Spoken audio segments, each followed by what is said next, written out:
એટલે યૌવન રૂપી મહાસમુદ્રને કેવી રીતે પાર કરવો. અત્યારે 21મી સદીમાં આપણે જીવી રહ્યા છીએ અને 21મી સદીમાં સમાજની જે વાસ્તવિકતા છે, વ્યક્તિની જે વાસ્તવિકતા છે, એ આપણે સૌ ઘણા ઓછા વત્તા અંશે જાણીએ છીએ. કોઈએ એનું વર્ણન કર્યું છે કે these are the times of fancier houses but broken homes. એટલે કે અત્યારે મકાન બહુ સારા છે પણ ઘર તૂટતા ગયા. These are the times of double incomes and more divorces. ઘરમાં આવક ડબલ થઈ ગઈ, પતિ પત્ની બંને કમાતા થયા પણ છૂટાછેડાના દર પણ વધતા ગયા. These are the times of high-rise buildings and low-rise characters. મકાનો બધા ઊંચા થતા ગયા.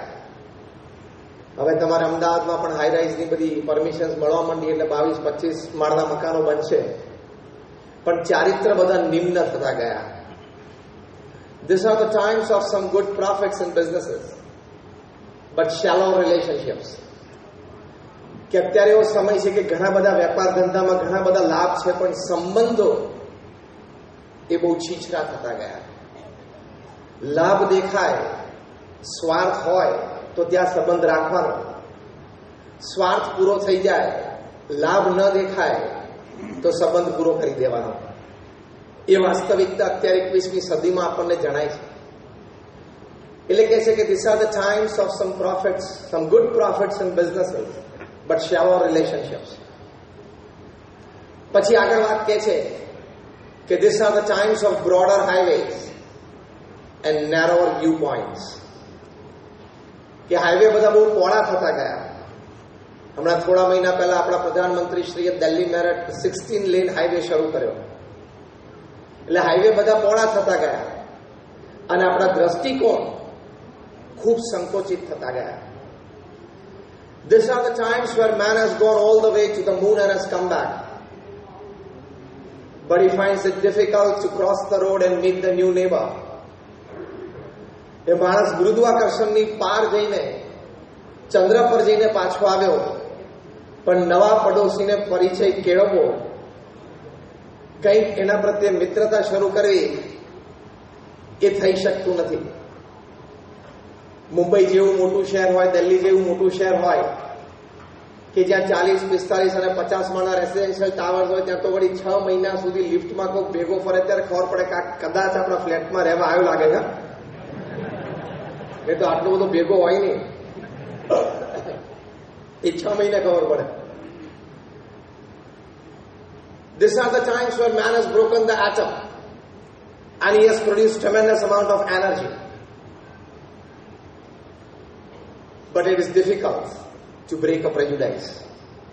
કે માણસે અણુ તોડ્યો અને ખૂબ શક્તિ પેદા કરી, અણુ શક્તિ પેદા કરી પણ પૂર્વાગ્રહ તોડવો એ બહુ જ અઘરો છે.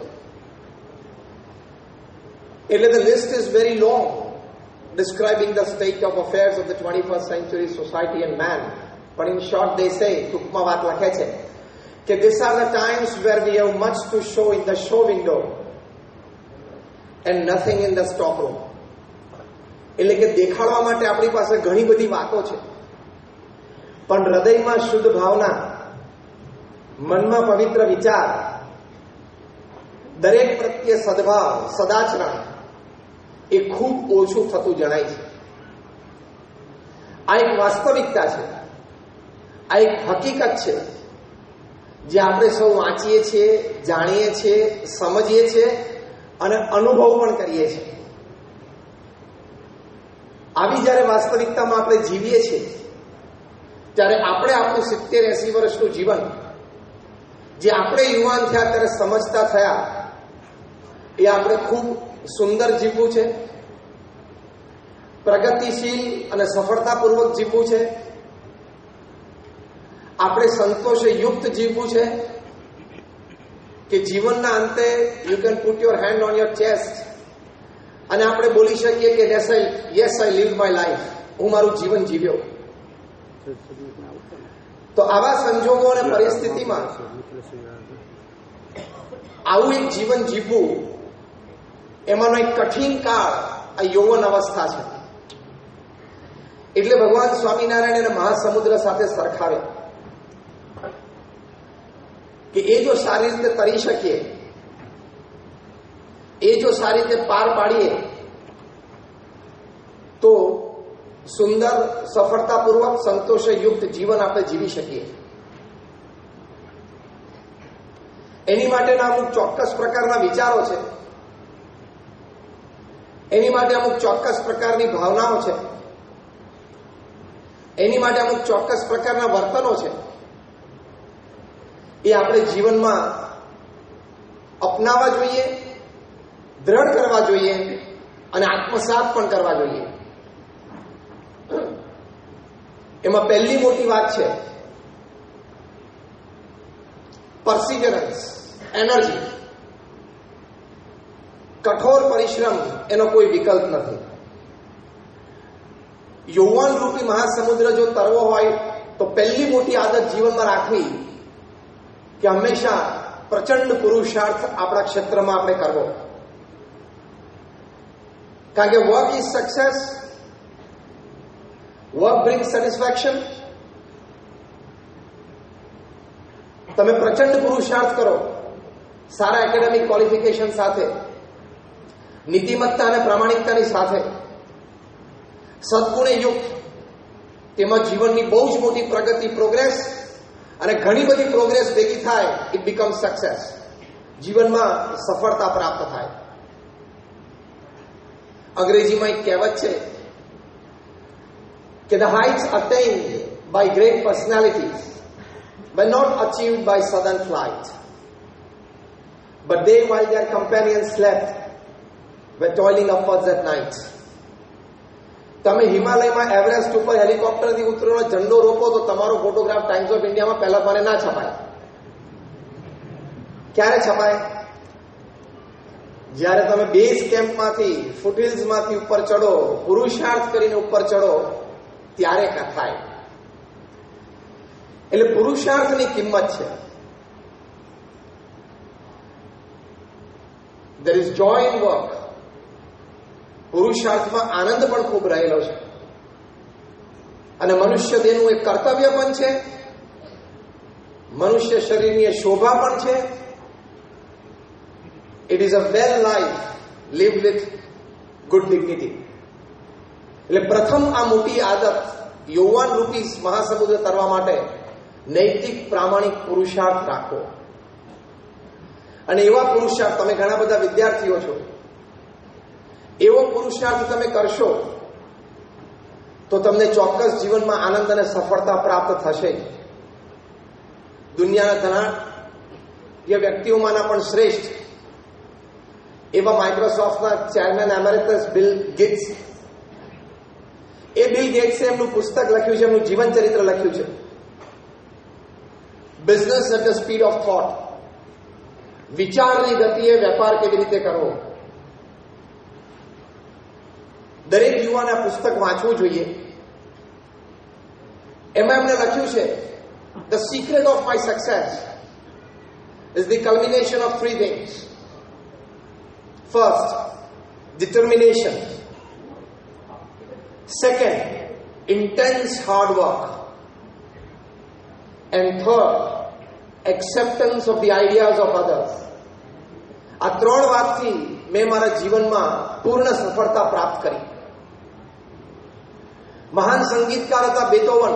એમને ન્યુયોર્કમાં રેડિયો સિટી મ્યુઝિક હોલમાં લાઈવ કોન્સર્ટમાં પ્રેક્ષકોને મંત્રમુગ્ધ કરી દીધા. એમના એક ચાહક યુવાન ત્યાં પ્રેક્ષકગણમાં બેઠેલા એક દોડતા મંચ ઉપર કાર્યક્રમના અંતે આવ્યા. આવીને એકદમ ગદગદ કંઠે બેથોવનની સામે ઉભા રહીને એમને વિનંતી કરી કે સર, ઇટ વોઝ એક્સિલન્ટ. બેથોવને ખાલી સ્માઇલ આપી. એમને કહ્યું કે સર, હું પણ પિયાનો વગાડું છું. Very good. સર, મારે પણ તમારે જેવું વગાડવું છે. Very good. સર, હું પણ પ્રયત્ન કરું છું, પણ મને એમ થાય છે કે થશે કે નહીં. You can. બેથોવન જવાબ આપે છે. પછી એને કહ્યું કે સર, હું તમારી જેવી લાઈવ કોન્સર્ટ અહીંયા RCMHમાં આપી શકું? એ તો ત્યાં અતિ સાહજિકતાથી હા પાડી. એટલે પેલા યુવાનને બહુ આશ્ચર્ય થયું કે અતિ સાહજિકતાથી આટલી મોટી વાતની હા પાડી, એટલે કે આ કરી શકે. તો કે સર, આ સ્ટેજ ઉપર, આ સભામાં, તમારા જેવી લાઈવ કોન્સર્ટ, આ ઓડિયન્સમાં, which one કે yes, you can do. Sir, can you give me a tip? which one કે ટીપ તો બહુ સિમ્પલ છે. તો કે સર કોને? બીજું મને કીધું tip is very simple. 18 hours a day, 40 years. Tip બહુ સિમ્પલ છે. રોજ 18 કલાક પિયાનો વગાડવાનો 40 વર્ષ સુધી. એટલે મારી જેમ આવા મંચ ઉપરથી આવો કાર્યક્રમ આપી શકીશ. 18 hours a day, 40 years. યૌવન રૂપી મહાસમુદ્રને તરવો હોય તો કઠોર પરિશ્રમ, પ્રચંડ પુરુષાર્થની આદત હંમેશા કેળવવી. સમયનો બગાડ ક્યારેય ન કરતા આપણે આપણી પ્રવૃત્તિ, આપણે આપણું જે કાર્ય છે એમાં હંમેશા રત રહેવું.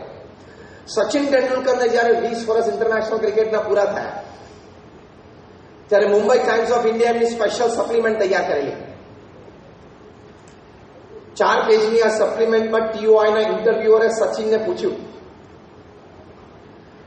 કે sir, what is the secret of your success? 20 years of international cricket અને પહેલા 4 વર્ષનું ડોમેસ્ટિક ક્રિકેટ. 24 વર્ષથી તમે રમો છો અને કોઈ પણ સ્પોર્ટમાં 20 વર્ષ સુધી ઇન્ટરનેશનલ પરફોર્મન્સ આપતા રહેવું એ કોઈ સામાન્ય વાત નથી. જબરદસ્ત ફિઝિકલ ફિટનેસ જોઈએ, જબરદસ્ત મેન્ટલ ટફનેસ જોઈએ, જબરદસ્ત ઇમોશનલ બેલેન્સ જોઈએ. એ વાનખેડે સ્ટેડિયમ ઉપર 50,000 લોકો તાલીઓ પાડતા અને બૂમો પાડતા હોય, સાંભળવા બેસે તો બોલ દેખાય નહીં. હા, બોલને જોવો હોય ને તો સખત કોન્સન્ટ્રેશનથી આ બધી વસ્તુને ભૂલી જવી પડે. ટ્રેમેન્ડસ ઇમોશનલ પ્રેશર એની ઉપર પરફોર્મન્સ માટે મિલિયન્સનું હોય, એ બધું ઓફ શોલ્ડર કરવું પડે. સચિનને જયારે આ પ્રશ્ન પૂછ્યો ત્યારે એમણે 2 ઉત્તર બહુ સરસ આપ્યા. એમણે પહેલી વાત કરી કે I not only play cricket, I walk cricket, I drink cricket, I eat cricket, I sleep cricket, I wake up cricket. It's cricket, cricket, cricket, 24/7, 365. 24 કલાક 365 દિવસ મારા મનમાં આ જ વિચાર રહે છે. અને પછી બીજી વાત એમણે કરી કે હું દુનિયામાં ગમે ત્યાં હોઉં, સવારે 6 વાગે નેટ પર પહોંચું અને 500 ડિલિવરીઝ ફેસ કરું, ત્યાં સુધી બીજી કોઈ વાત કે વિચાર કે કોઈ પ્રવૃત્તિ નહીં. ઇન્ટરવ્યુઅર બહુ શાર્પ હતા. તરત આ ઉત્તરમાંથી એમને બીજો પ્રશ્ન પૂછ્યો કે સર, આગલા દિવસે if you have scored a century or a double century on the previous day, અને તમે સારા નિકમાં હો, સારા ફોર્મમાં હો. સચિને કહ્યું કે આગલા દિવસે મેં સેન્ચુરી કરી હોય, ડબલ સેન્ચુરી કરી હોય, હું નોટ આઉટ હોઉં તો પણ મારો ક્રમ દુનિયામાં ગમે તે ગ્રાઉન્ડ ઉપર હોઉં આ રહે કે સવારે 6 વાગે નેટ પર પહોંચીને 500 ડિલિવરીઝ ફેસ કરવાની અને પછી જ આઈ ટચ માય મોબાઈલ ફોન. એ દરેક મહાપુરુષના જીવનમાં એમણે જે પ્રાપ્તિ કરી છે, પોતાના ક્ષેત્રમાં જે સફળતા પ્રાપ્ત કરી છે, એની પાછળ એમનો ડિસિપ્લિન, એથિકલ, હાર્ડવર્ક, શિસ્ત સાથે સમયની મર્યાદાને, સમયના મહિમાને માન આપતા પ્રચંડ પુરુષાર્થ એમના જીવનમાં જોવા મળે છે. જો આપણા ગુરુ હરિપ્રમુખ સ્વામી મહારાજના જીવનમાં પ્રચંડ પુરુષાર્થ, unbelievable. Pramukh Swami Maharaj was a one man organisation. એક વ્યક્તિ સંસ્થા હતા. એમને એમના જીવનમાં જે પુરુષાર્થ કર્યો, અધ્યાત્મ માર્ગે એ કદાચ પ્રથમ આયામ હતો. પ્રમુખ સ્વામી મહારાજ એમના જીવનકાળ દરમિયાન દુનિયાના 18,000 ગામડાઓમાં 60 દેશોમાં જાતે ફર્યા. કોઈ પણ જાહેર જીવન જીવતી વ્યક્તિને જીવનમાં પૂછો તો 18,000 ગામડામાં જવું એટલે શું? વોટ લેવા જવાનું હોય ને તોય ના જઈ શકાય.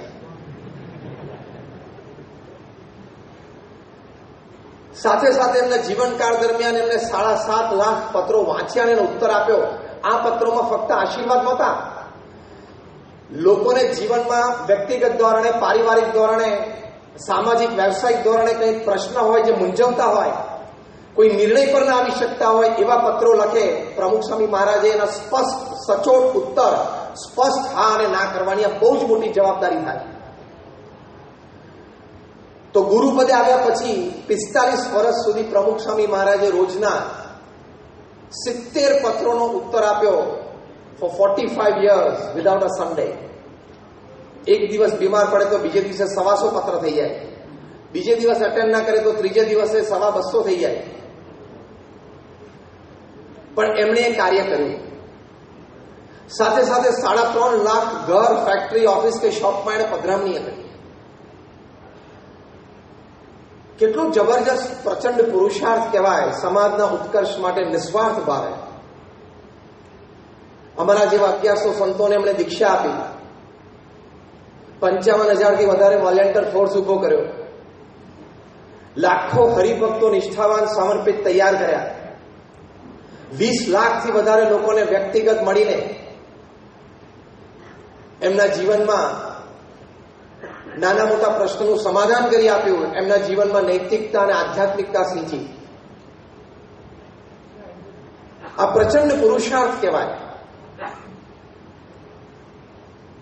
તો દરેક મહાપુરુષોના જીવનમાં ટેવ છે. પણ આવા પુરુષાર્થની સાથે જીવનમાં અમુક સુટેવો, જીવનમાં અમુક સદગુણો અને અમુક ચોક્કસ પ્રકારની સ્પષ્ટ સમજણો જોઈએ તો આ યૌવન રૂપી મહાસમુદ્રને સારી રીતે તરી શકાય. પ્રમુખ સ્વામી મહારાજને એક વખત પૂછ્યું કે કયો વિચાર તમારા મનમાં કાયમ રહે છે? ત્યારે પ્રમુખ સ્વામી મહારાજે કહ્યું કે જે વિચાર મને ક્યારેય નથી આવે હું કહું. And that was more interesting. પ્રમુખ સ્વામી મહારાજે કહ્યું કે કોઈનું પણ અહિત થાય એવો વિચાર મને જીવનમાં ક્યારેય નથી આવ્યો. કોઈનું પણ અહિત થાય એવો વિચાર મને જીવનમાં ક્યારેય નથી આવ્યો. પુરુષાર્થ કરતા કરતા સાથે આવી સદભાવનાઓ હોય તો તમે આ મહાસમુદ્ર ઘણી સહેલાઈથી કરી શકો, તકલીફો ઓછી આવે. પરમ પૂજ્ય ડોક્ટર સ્વામીજી આપણને શીખવાડે છે દરેક પ્રત્યે સદભાવ. તો જ્યાં તમે ભણો છો, ભવિષ્યમાં જ્યાં કાર્ય કરશો, તમારા વર્કિંગ કલીગ્સ હોય, તમારા એસોસિએટ્સ હોય, દરેક પ્રત્યે એક સદભાવ અને એક સ્ટેપ આગળ, દરેકને એક મદદરૂપ થવાની ભાવના, તો એ જીવનમાં બહુ મોટી સિદ્ધિ અને સફળતા પ્રાપ્ત કરાવે છે. 1987માં જ્યારે દુષ્કાળ આવ્યો તે વખતે આપણી સંસ્થાએ 4 કેટલ કેમ્પ અને 12,000 ઢોર રાખેલા. પ્રમુખ સ્વામી મહારાજ એ જ સમયકાળ દરમિયાન એક પ્રસંગે મુંબઈમાં હતા. એક દાનવીર આવીને 1 લાખ રૂપિયાનો ચેક આપ્યો. પ્રમુખ સ્વામી મહારાજે ખૂબ પ્રેમથી એમની સેવા સ્વીકારી, ઠાકોરજીને ધરાવી અને પછી એમને બહુ જ વિનંતીના સૂરમાં કહ્યું. એમણે કહ્યું કે હમણાં થોડા દિવસ પહેલા ભાવનગર પાસે ગઢડામાં થોડાક જૈન શ્રેષ્ઠીશ્રીઓએ ભેગા થઈને એક કેટલ કેમ્પ શરૂ કર્યો છે અને એ લોકોનો મારી પર પત્ર હતો કે એ લોકોને અત્યારે ઘાસ અને પૈસા બેની જરૂર છે. તો મારી તમને એ વિનંતી છે કે આ 1 લાખ રૂપિયા તમે ત્યાં આપી દો. ત્યારે પેલા શ્રેષ્ઠી તો આંખમાં આશ્ચર્ય સાથે સ્વામીને પૂછ્યું કે સ્વામી, આ તો હું તમને આપવા માટે આવ્યો છું. સ્વામી કે બરાબર છે, અમારી પાસે અત્યારે થોડી વ્યવસ્થા છે, આ લોકો પાસે વ્યવસ્થા નથી, એ લોકો સારું કામ કરે છે, તો અત્યારે આપણે ત્યાં મોકલીએ. પેલા શ્રેષ્ઠીએ કીધું કે સ્વામી, હું તો એ લોકોને ઓળખતો નથી. સ્વામી કે હું ઓળખું છું. એ કે મારા પૈસા વ્યવસ્થિત વપરાય, સારી રીતે વપરાય, એનો મને કેમ વિશ્વાસ આવે? પ્રમુખ સ્વામી મહારાજે કહ્યું કે તમને મારામાં વિશ્વાસ છે? તો ક્યાં? સ્વામી કે બસ, તો એ વિશ્વાસ રાખજો, એ માણસો સારા છે અને સારું કામ કરે છે. પેલા દાનવીર શ્રેષ્ઠી તો પ્રમુખ સ્વામી મહારાજના ચરણમાં પંચાંગ પ્રણામ કરી રહ્યા અને બોલ્યા કે સ્વામી, પહેલી વખત હું કોઈ એવી વ્યક્તિને જોઉં છું કે જે પોતાની સંસ્થા અને પોતાની તમામ પ્રવૃત્તિઓ એ ચેરિટી ઉપર ચલાવતા હોય, દાન ઉપર ચલાવતા હોય. એવી વ્યક્તિનું દાન આપવા જવું ત્યારે એ વ્યક્તિ એ દાન બીજી કોઈ સંસ્થા અને અન્ય કોઈ સેવા પ્રવૃત્તિમાં મોકલી દે, આ મારા જીવન માટે બહુ જ મોટું આશ્ચર્ય છે. પ્રમુખ સ્વામી મહારાજે કહ્યું કે અત્યારે સમાજ ઉપર આપત્તિ છે, એટલે આપણે સર્વાંગી વિચાર કરવો જોઈએ. દરેક વ્યક્તિ જે સારું કામ કરતી હોય, દરેક સંસ્થા જે સારી પ્રવૃત્તિ કરતી હોય, દરેકની સાથે આપણે હાથ મિલાવીને એકબીજાનો સહકાર લઈને અને આપણે આ પરિસ્થિતિમાંથી બહાર આવવું જોઈએ. તો જો આવી એક સદભાવના એ આપણે પણ જીવનમાં, તમે વિદ્યાર્થી છો, કોઈ વિદ્યાર્થીને જરૂર પડી, તમારે પ્રેમથી એને મદદરૂપ થવું જોઈએ. કોઈને કોઈ તકલીફ પડી તો તમારે પ્રેમથી એને ખાલી શિક્ષણની દ્રષ્ટિએ નહીં, દરેક દ્રષ્ટિએ મદદરૂપ થવું જોઈએ. તો એ સદભાવનાથી તમારું એક જુદું ચારિત્ર, કેરેક્ટર, એ સદભાવનાથી તમારું એક જુદું વ્યક્તિત્વ, પર્સનાલિટી, બહુ પર્સનાલિટી અને કેરેક્ટર બંને ખીલી ઉઠશે. તમારા જેવી જ વિદ્યાર્થી અવસ્થામાં એક કિશોર હતો, એ હોસ્ટેલમાં ભણતો, તેની સાથે એક સહવિદ્યાર્થી. એ સહવિદ્યાર્થીને કંઈક તાવ આવ્યો અને પછી ઝાડા થઈ ગયા અને પથારીવશ તેવો થઈ ગયો. આ વિદ્યાર્થીએ ખૂબ પ્રેમથી એની બધી જ સેવા કરી, ત્યાં સુધી કે એના સંડાસ બાથરૂમ પણ સાફ કરે. એ વ્યક્તિ ગરીબ હતો, એટલે આ વિદ્યાર્થીએ પોતાના ખિસ્સા ખર્ચમાંથી એના દવા દારૂ કર્યા. ખૂબ પ્રેમથી સેવા કરી, ખૂબ પ્રેમથી ખિસ્સા ખર્ચ પણ વાપરી કાઢ્યા. જો આવી એક સદભાવના, આવો એક સુવિચાર, આવી એક લાગણી એ જો આપણા અંતરમાં ઠરે તો તમારું પર્સનાલિટી અને કેરેક્ટર બહુ ઊંચી કક્ષા લઈ જાય. આ વિદ્યાર્થી વોઝ નન અધર દેન સરદાર વલ્લભભાઈ પટેલ પોતે.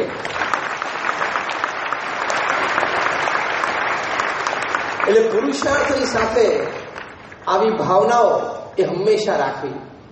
બીજી વાત, હંમેશા નૈતિકતા અને પ્રામાણિકતા રાખવી. તો આ મહાસમુદ્ર ખૂબ ઓછી તકલીફ સાથે તરી જવાશે, ઘણી સહેલાઈથી તરી જવાશે. તમે નૈતિકતા અને પ્રામાણિકતા રાખશો તો કુદરતનો એક ક્રમ ગોઠવાયેલો છે કે you will attract resources towards you.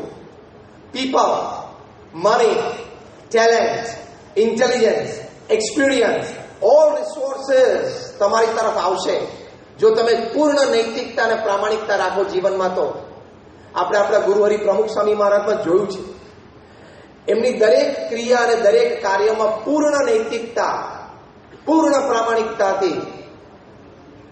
તો એ તો સામાન્ય 5 ધોરણ ભણેલા હતા, અંગ્રેજીનું એક સારું વાક્ય પણ નહોતા બોલી શકતા, અને કદાચ 20 મિનિટ પ્રવચન કરીને વિદ્વાનો બેઠા હોય તો કોઈ એ પ્રવચનનું વિદ્વત ભર્યું પ્રવચન જેવું પ્રમાણ ન કરે. કોઈ એવા શાસ્ત્રોના રેફરન્સ નહોતા આપી શકતા. છતાં human resources, material resources, money resources, એ બધા જ પ્રકારના, અને even I would say સર્કમસ્ટેન્સ resources, એ બધા જ એમના તરફ આકર્ષાયા. કારણ કે શુદ્ધ હૃદય હોય, it has the power to attract. એટલે યૌવન રૂપી મહાસમુદ્ર તરવું હોય તો તમારે ઘણા બધાનો સાથ સહકાર જોશે. એ સાથ સહકાર કુદરતી રીતે મળે, પ્રેમથી મળે. એની માટે આપણે નૈતિકતા અને પ્રામાણિકતા આપણી ક્રિયા અને કાર્ય, એટલે કે આપણા વિચાર અને વર્તનમાં એ હંમેશા રાખવા જોઈએ. તો ઘણા બધા લોકો, પરિસ્થિતિ અને સંજોગો તમને અનુકૂળ થવા મળશે. ઇતિહાસ, તમે જ્યારથી માણસે રેકોર્ડ કરવાની શરૂઆત કરી ત્યારે ઇતિહાસના પાના આવા પ્રસંગોથી ભરપૂર છે. એબ્રાહમ લિંકન જ્યારે અમેરિકાના પ્રેસિડેન્ટ બન્યા ત્યારે કેબિનેટ નક્કી કરવા માટે બેઠા. એમાં એક એડવિન સ્ટેટન નામની વ્યક્તિને એમને સેક્રેટરી ઓફ વોર, એ મોટી પોસ્ટ જવાબદારીપૂર્વકની આપી. ત્યારે એબ્રાહમ લિંકનના સેક્રેટરીએ કહ્યું કે sir, I think you should rethink. તમારે ફરી વિચાર કરવો જોઈએ, આ વ્યક્તિને તમે આટલી મોટી પોસ્ટ આપો છો. અબ્રાહમ લિંકન કહ્યું કેમ? તો કે સર, તમને ખબર છે કે આ વ્યક્તિ તમારો વિરોધ કરે છે? લિંકન કે ખબર છે. સર, તમને ખબર છે કે આ વ્યક્તિ તમને ગાળ દે છે? લિંકન કે ખબર છે. સર, તમને ખબર છે કે denounces you as a clown in public, તમને જાહેરમાં ગણે કે જોકર કે છે આ વ્યક્તિ? લિંકન કે મને ખબર છે. સેક્રેટરીને આશ્ચર્ય થયું કે સર, તોય તમે આ વ્યક્તિને આટલી મોટી અગત્યની જવાબદારી આપો છો કેબિનેટમાં? કે તમારે દિવસમાં 3 વખત એને ફોન કરીને માહિતી મેળવવી પડે અથવા તો 3 વખત એનું ઇન્ટરેક્શન 3 વખત થાય? એબ્રાહમ લિંકન કે હા, મને બધી જ ખબર છે, છતાં મારે આને પોસ્ટ આપવી છે. સેક્રેટરી કહ્યું કેમ? એબ્રાહમ લિંકને કહ્યું કે બીજી બધી વાત અત્યારે છોડી દે, જે પોસ્ટ માટે હું એનું નામ નક્કી કરું છું એ પોસ્ટ અને કાર્ય અને જવાબદારી માટે વ્યક્તિ સંપૂર્ણ લાયક છે? તો કે સર, એમાં તો કોઈ મિનમેક નથી. આ વ્યક્તિ આ પોસ્ટ માટે સંપૂર્ણ એની આવડત, હોશિયારી, બુદ્ધિ, અનુભવ પરથી એ લાયક છે. બીજો પ્રશ્ન એબ્રાહમ લિંકને પૂછ્યો કે એની દેશની વફાદારી પ્રત્યે કોઈ પ્રશ્ન છે? તેના સેક્રેટરી કહ્યું ના સર, 30-35 વર્ષથી એમનું જાહેર જીવન છે. There is no question in his integrity towards the nation. Abraham લિંકને કહ્યું બસ, આ પોસ્ટ આપવા માટે આ કોઈ પણ વ્યક્તિમાં મારે આ બે જ સદગુણ જોઈએ. પોસ્ટ જે આપું છું, જવાબદારી, એની લાયકાત જોઈએ અને દેશ પ્રત્યેની વફાદારી જોઈએ. લિંકન માટે શું બોલે છે એ મારે ગણવું નથી. કઈ કક્ષાએ લોકો ખાનદાનીથી, પ્રામાણિકતા અને નૈતિકતાથી, એથિકલી રાઇટ બિહેવિયરથી લોકો જીવનમાં કામ કરતા હોય છે. અને મેની યર્સ લેટર જ્યારે અમેરિકાના પ્રેસિડેન્ટ એબ્રાહમ લિંકનનું એસેસિનેશન થયું અને એમના મૃત શરીર પાસે ઉભા રહીને સૌથી વધારે રડનાર વ્યક્તિ આ એડવિન સ્ટેટન હતા. અને જે સાહજિક હૃદયમાંથી બોલી ગયા એ આજે પણ એબ્રાહમ લિંકનના ટોમ નીચે ઇન્સ્ક્રાઇબ કરેલું છે. એ બોલ્યા કે here lies the greatest leader mankind has ever scene. અહીંયા એક એવો વ્યક્તિ સૂતો છે કે આવો નેતા પૃથ્વી પર ક્યારેય થયો નથી. માણસે આવો નેતા ક્યારેય જોયો નથી. તો પ્રામાણિકતા, નૈતિકતા, એનાથી હંમેશા જીવનમાં કામ કરતા શીખો. જો તમે પ્રામાણિકતા અને નૈતિકતા ચૂકો તો સમજવાનું કે મહાસાગર તો આ યૌવન રૂપી તરવાનો બહુ દૂર રહ્યો, ખાબોચિયામાં ડૂબી જવાશે. If you miss out on ethics, you can become zero from hero within seconds. હું ઘણી વખત વાત કરું છું કે તમારી કંપનીનું નામ સત્યમ હોય અને તમે અસત્ય પ્રેક્ટિસીસ કરો. અત્યારે એ વ્યક્તિ 7 વર્ષથી રિગરસ ઇમ્પ્રિઝનમેન્ટમાં છે. જે વ્યક્તિ દિવસમાં 3 વખત 3-piece સૂટ બદલતી હતી એ વ્યક્તિ અત્યારે કેદીના કપડામાં ચટાઈ ઉપર સૂવે છે. 7 years of RI, rigorous imprisonment. તમે લાખો પરિવારને ઘર બાંધીને આપી દીધા હોય અને લાખો પરિવારના સહારા બન્યા તો પણ તમે તિહારમાં 4 વર્ષ સુધી બેસહારા રહી શકો છો. 20,000 કરોડનો માણસ તિહારમાં 4 વર્ષથી છે. નૈતિકતા અને પ્રામાણિકતા ચૂક્યા એટલે કાર્યક્ષેત્રમાં મોટો વાંધો આવશે જ. તમે કિંગ ઓફ ધ સ્કાઈઝ હોય તો પણ તમારે ભારત ડિપ્લોમેટ્સ પાસપોર્ટ ઉપર છોડવું પડે. એ વ્યક્તિને પાછા લાવવાનો પ્રયત્ન થઈ રહ્યો છે. પાછા આવશે ને મોઢું ખોલશે એટલે એને તો તકલીફ છે, બીજા કેટલાને મોટા મોટા તકલીફ આવશે. ભારતના એક પ્રોમિસિંગ યંગ પેસ બોલર હતા. એમને T20 ઇન્ટરનેશનલમાં સ્પોર્ટ ફિક્સિંગ ચાલુ કર્યું. એટલે સ્પોર્ટ ફિક્સિંગ જે T20 હોય તો એમાં સમજીએ છીએ કે 5 બોલર તમારે યુઝ કરવાના, મેક્સિમમ એક બોલર 4 ઓવર નાખી શકે.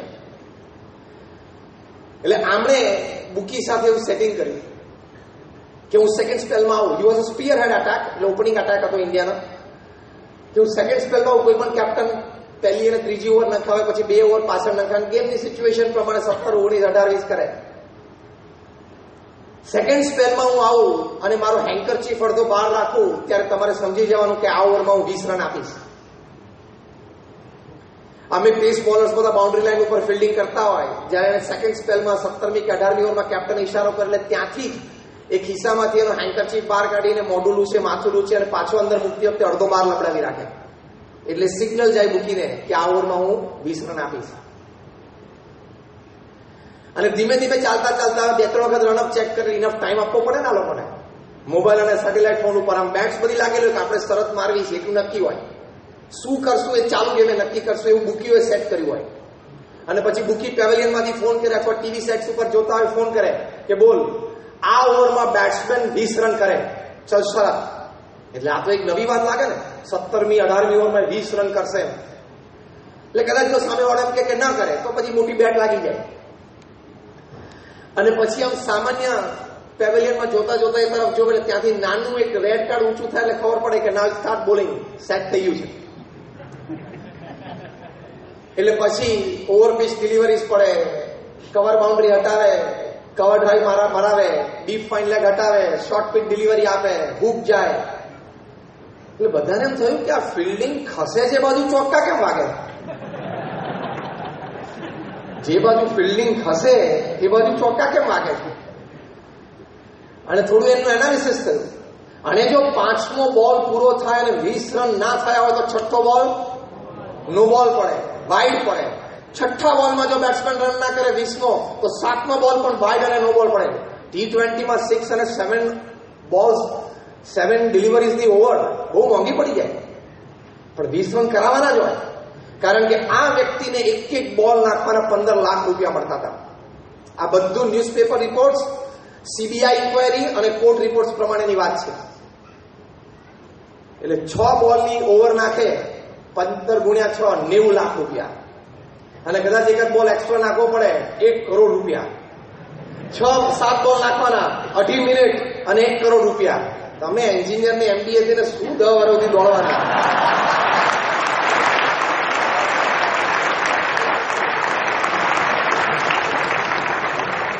ઇઝી મની લાગે ને? This is easy money, this is a quick buck and you enjoy. અને એ પછી એક ક્રિકેટર એની ગર્લફ્રેન્ડ સાથે મોલમાં જાય ને, મુંબઈમાં મલાડમાં ને અંધેરીમાં ને પાર્લા, ત્યારે એક શોપિંગનું બિલ 50 લાખ ને 70 લાખ થાય.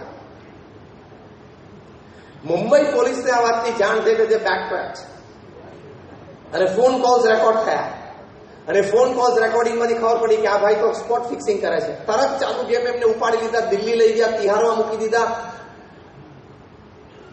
કોર્ટ કસ્ટડી એટલે જ્યુડિશિયલ કસ્ટડી થઈ, પૂછપરછ થઈ, કેસ નોંધાયો.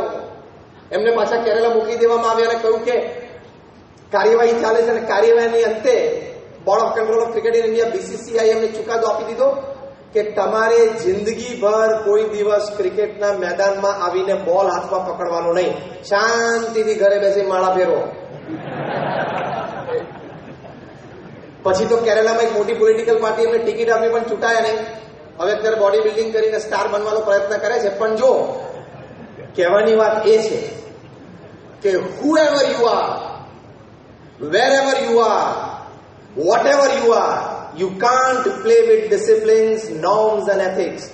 તમે ગમે તેટલી સારી એકેડેમિક ક્વોલિફિકેશન તમારી પાસે હોય, તમારી પાસે ગમે તેવી બુદ્ધિમત્તા હોય, ગમે તે કક્ષાની કોઈ આવડત હોય, ગમે તે કક્ષાનો કોઈ અનુભવ હોય, તમારી પાસે બેક સપોર્ટ સિસ્ટમ પણ સારો હોય, પણ જો તમે નીતિમત્તા સાથે ચેડા કર્યા તો મહાસમુદ્ર તરવાની વાત તો બાજુ પર રહી, ખાબોચિયામાં ડૂબી જવાય. એટલી તાકાત નીતિમત્તામાં છે. તમારામાંથી કોઈ ઇલેક્ટ્રિકલ એન્જિનિયરિંગ ભણતું હશે, હાથ ઊંચા કરો. હા, ઘણા યુવકો ભણે છે. તમે ધારો કે ઇલેક્ટ્રિકલ એન્જિનિયર થયા, તમે તમારી કરિયર જુનિયર એન્જિનિયર તરીકે ચાલુ કરી, તમે સિનિયર એન્જિનિયર થયા, તમે એક્ઝિક્યુટિવ એન્જિનિયર થયા, જીબીમાં તમે બોર્ડ મેમ્બર થયા, અને તમારી 32-35 વર્ષની સેવાઓ પછી તમે જીબીના ચેરમેન થયા. કેટલી મોટી પોસ્ટ! ગુજરાત ઇલેક્ટ્રિસિટી બોર્ડના ચેરમેન. આખા ગુજરાત રાજ્યમાં વીજનું વિતરણ તમારા હસ્તક, તમારી ઓથોરિટી નીચે થાય. કેટલી મોટી વાત છે! પણ તમે એ કક્ષાએ પણ પહોંચ્યા પછી, એ અનુભવ પછી, આવી રીતે કોઈક દિવસ રવિવારે સવારે તમે ઘરે બેઠો અને પ્લગ સામે નજર પડે તો તમને એમ થાય કે હું જીબીનો ચેરમેન. પ્લગને તમે એમ કહો કે ધીસ ઇઝ જીબીઝ ચેરમેન્સ ફિંગર, ઓકે? એમ કરીને તમે ફિંગર પ્લગમાં નાખો, ફિંગર તમારી પ્લગમાં નાખો એટલે શું થાય? ચોંટી જવાય, મરી જવાય. કારણ કે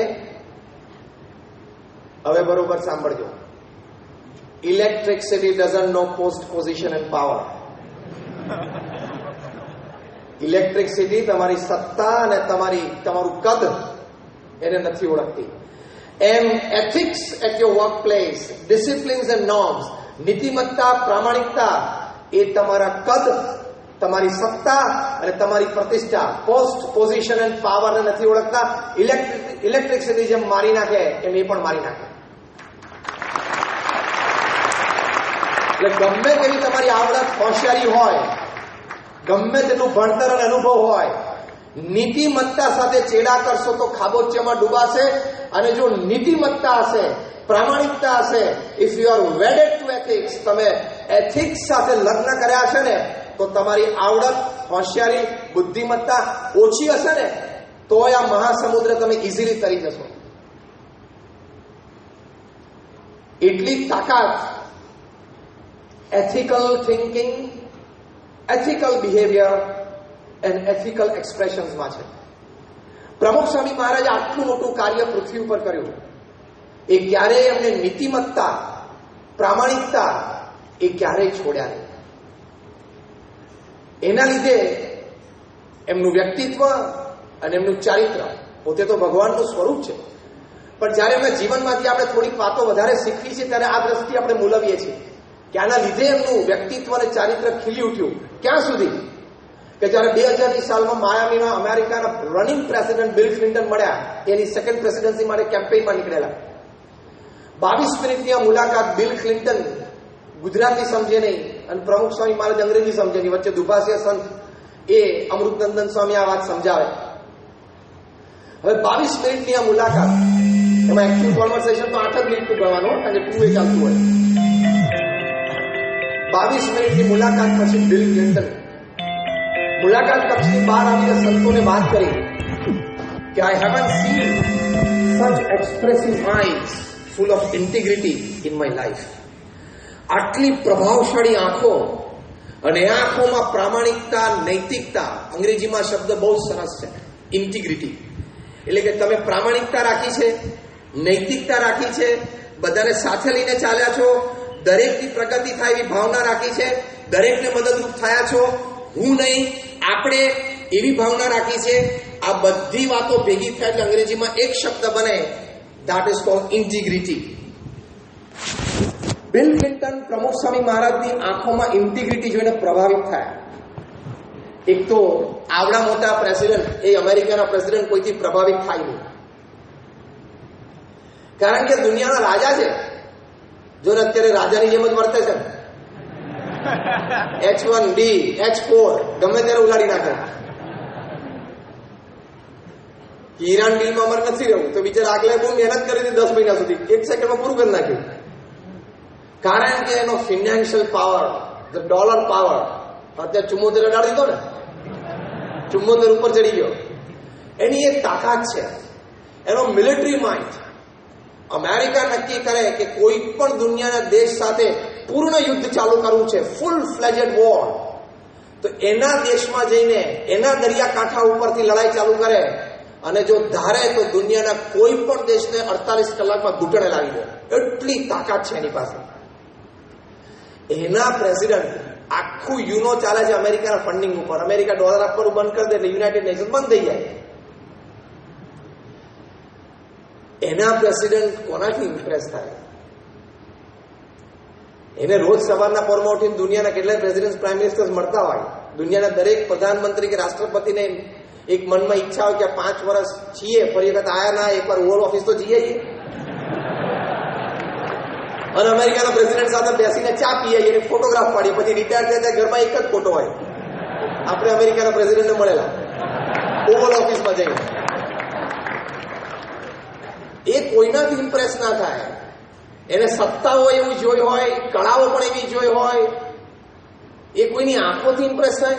એને Hollywood, Bollywood, Tollywood, Kollywood, Hollywood જેટલા વુડ પૃથ્વી ઉપર છે એ બધાને મળ્યા હોય. એ કોઈનાથી પ્રભાવિત ના થાય. અને if at all he gets impressed, he doesn't express. એ પ્રભાવિત થાય ને તો વ્યક્ત ના થાય, કારણ કે એનો અહમ રહે. પણ એ અહમને ઓળંગીને વ્યક્ત થયા. અને પ્રમુખ સ્વામી મહારાજે પ્રેમથી એમનો હાથ પકડીને કહ્યું કે સાહેબ અમારું ગાંધીનગરનું અક્ષરધામ જોવા આવજો. બિલ ક્લિન્ટન, કારણ કે સ્વામી બાપાના શુદ્ધ હૃદયમાંથી આ આમંત્રણ આવેલું, બિલ ક્લિન્ટને તરત ત્યાં જ વાત કરી કે આપે આમંત્રણ આપ્યું છે ને, હું ચોક્કસ આવીશ, અને પધાર્યા. તો જો તમારું પર્સનાલિટી અને કેરેક્ટર, પહેલી આ વાત આપણે કરી પુરુષાર્થથી, બીજી વાત કરી આપણે સદભાવનાથી, ત્રીજી વાત કરી આપણે નૈતિકતા અને પ્રામાણિકતાથી, તમારું વ્યક્તિત્વ અને તમારું ચારિત્ર એ જો નિરખી ઉઠે તો સાહજિક જ રીતે સારી વ્યક્તિઓ તમારા જીવનમાં આવશે, સારા મટીરિયલ અને મની રિસોર્સિસ તમારા જીવનમાં આવશે, પરિસ્થિતિ અને સંજોગો પણ તમને અનુકૂળ થવા મળશે. આ એક હકીકત છે, અને તમે મોટું કાર્ય કરી શકશો. તો આ યુવા રૂપી મહાસમુદ્રને તરવા માટે આ સુવિચારો અને આવા સદગુણો એ જીવનમાં હોવા બહુ જ જરૂરી છે. કોઈ લેખકે લખ્યું છે, the first and the last test of a truly great person is his love for truth. સત્ય માટેનો પ્રેમ એ મહાન વ્યક્તિનું એક બહુ જ મોટું એલિમેન્ટ છે. સ્વામી વિવેકાનંદે પણ આ વાત લખી છે. એમના વિશ્વ પ્રવાસના અનુભવો, અનેક નાની મોટી દરેક પ્રકારની વ્યક્તિ સાથે વાર્તાલાપ પછી જીવનના અંતિમ મહિનાઓમાં એમણે એક સુંદર વાત લખી છે કે to make any person great, to make any society great, to make any nation great, 3 things are required. 3 વાત જોઈએ. પહેલી વાત એમણે લખ્યું, conviction in the powers of goodness. બહુ જ સુંદર વાક્ય લખ્યું છે. એનું એક્ઝેક્ટ ગુજરાતી થાય છે સારપમાં પ્રતીતિ. Conviction in the powers of goodness, કે દરેક પ્રકારની જે સારપ છે એ સારપમાં મહાન તાકાત રહેલી છે, એમાં પ્રતીતિ રાખજો. Conviction in the powers of goodness. બીજી વાત એમને લખી, એબ્સન્સ ઓફ જેલસી એન્ડ સસ્પિશન. કોઈના પ્રત્યે રાગ દ્વેષ નહીં, કોઈના પ્રત્યે ઈર્ષ્યા નહીં, કોઈના પ્રત્યે શંકા નહીં. નહીં તો આવી મોટો સમુદ્ર તરવો હોય, તરતા તરતા પછી આજુબાજુ જોવો કોણ કેટલું તર્યું, ના કેમ તરી ગયું, નાને શું કર્યું, તમ તો ડૂબે. કોઈના પ્રત્યે whatever he is doing is fine, I'll do what is fine with me. એવી રીતે છે, હું મારી રીતે છું, તો આ સમુદ્ર વહેલો તરી જાય. અને ત્રીજી વાત એમને લખી, be good, try to do good and try to help always all people who are good and who are trying to be good. સારા બનવું, સારી પ્રવૃત્તિ કરવી, અને જીવનમાં હંમેશા જે સારા વ્યક્તિઓ હોય અને સારી પ્રવૃત્તિ કરતા હોય એને મદદરૂપ થવાની ભાવના રાખવી. તો તમારો એક સાથ સહકાર બહુ સારો સબળ તૈયાર થશે. જેને આપણે કદાચ ગ્રુપ શબ્દ આપીએ, જેને કદાચ આપણે ફ્રેન્ડ સર્કલ શબ્દ આપીએ, જેને આપણે કદાચ વર્કિંગ કલીગ શબ્દ આપીએ, એટલા સરસ તૈયાર થશે. તો એ ગ્રુપની તાકાત, એ સંપ સુરતભાવ એકતાની તાકાતથી આ સમુદ્ર તરી જવાય. એટલે એ પણ એક બહુ જ મોટો સદગુણ છે, અને સદગુણોની હંમેશા કિંમત હોય છે. Now listen very carefully. Your academics, your talents, your intelligence, your experience, your know-how can open any gate for you. કોઈ પણ દરવાજો તમારી માટે, તમારી બુદ્ધિમત્તાને આવડત ખોલી નાખે. But only your character can keep it open. તમારું ચારિત્ર છે ને એ ખુલ્લો રાખી શકશે, એ તો બંધ થઈ જાય. આપણે વાત કરીએ એમાં કેટલા એના જો બંધ થઈ ગયા ને. અને ચારિત્રની કિંમત છે. પ્રોફેશનલ વર્લ્ડમાં, કોર્પોરેટ વર્લ્ડમાં પણ આ વાત બહુ જ હકીકત છે કે તમારી આવડત, હોશિયારી અને બુદ્ધિમત્તા તમને અમુક કક્ષા સુધી લઈ જાય, અમુક પ્રમોશન્સ તમને અપાવે, પણ એનાથી ઉપર જવું હોય તો તમારા સદગુણો જ તમને કામ આપશે. કારણ કે તે કક્ષાએ તમારા જેવી આવડત, બુદ્ધિમત્તાવાળા ઘણા છે. એમાંથી you stand out just because of one value. એક જ મોટી વાત એ આ છે. 1987માં ઇન્ડિયામાં વર્લ્ડ કપ રમાયેલો, અને સેમીફાઇનલ્સમાં, ક્વાર્ટર ફાઇનલ્સમાં વેસ્ટ ઇન્ડિઝ અને પાકિસ્તાન કરાચી, લાહોર ઉપર ગદ્દાફી સ્ટેડિયમ પર રમતા હતા. તે વખતે પાકિસ્તાનના એક સ્ટાર બેટ્સમેન હતા જાવેદ મિયાદાદ. તે વખતના દાયકામાં 70 અને 80ના દાયકામાં જયારે જાવેદ મિયાદાદ અને ઝહીર અબ્બાસ ક્રીઝ ઉપર આવે એટલે પાકિસ્તાનમાં નેશનલ હોલિડે. કારણ કે ખબર જ હોય કે બે જણા રમવાના છે, ઇન્ટુ બ્રેકેટ બેને રમાડવાના જ છે, થોડીક અમ્પાયરની મદદથી પણ. એટલે બધા ટીવી ઉપર બેસી જાય. એમાં બહુ ક્રુશિયલ સ્ટેજ ઉપર મેચ હતી, કોઈ પણ બાજુ સ્વિંગ થઈ શકે મેચ, એવી એક સંજોગો ઘડાયા હતા.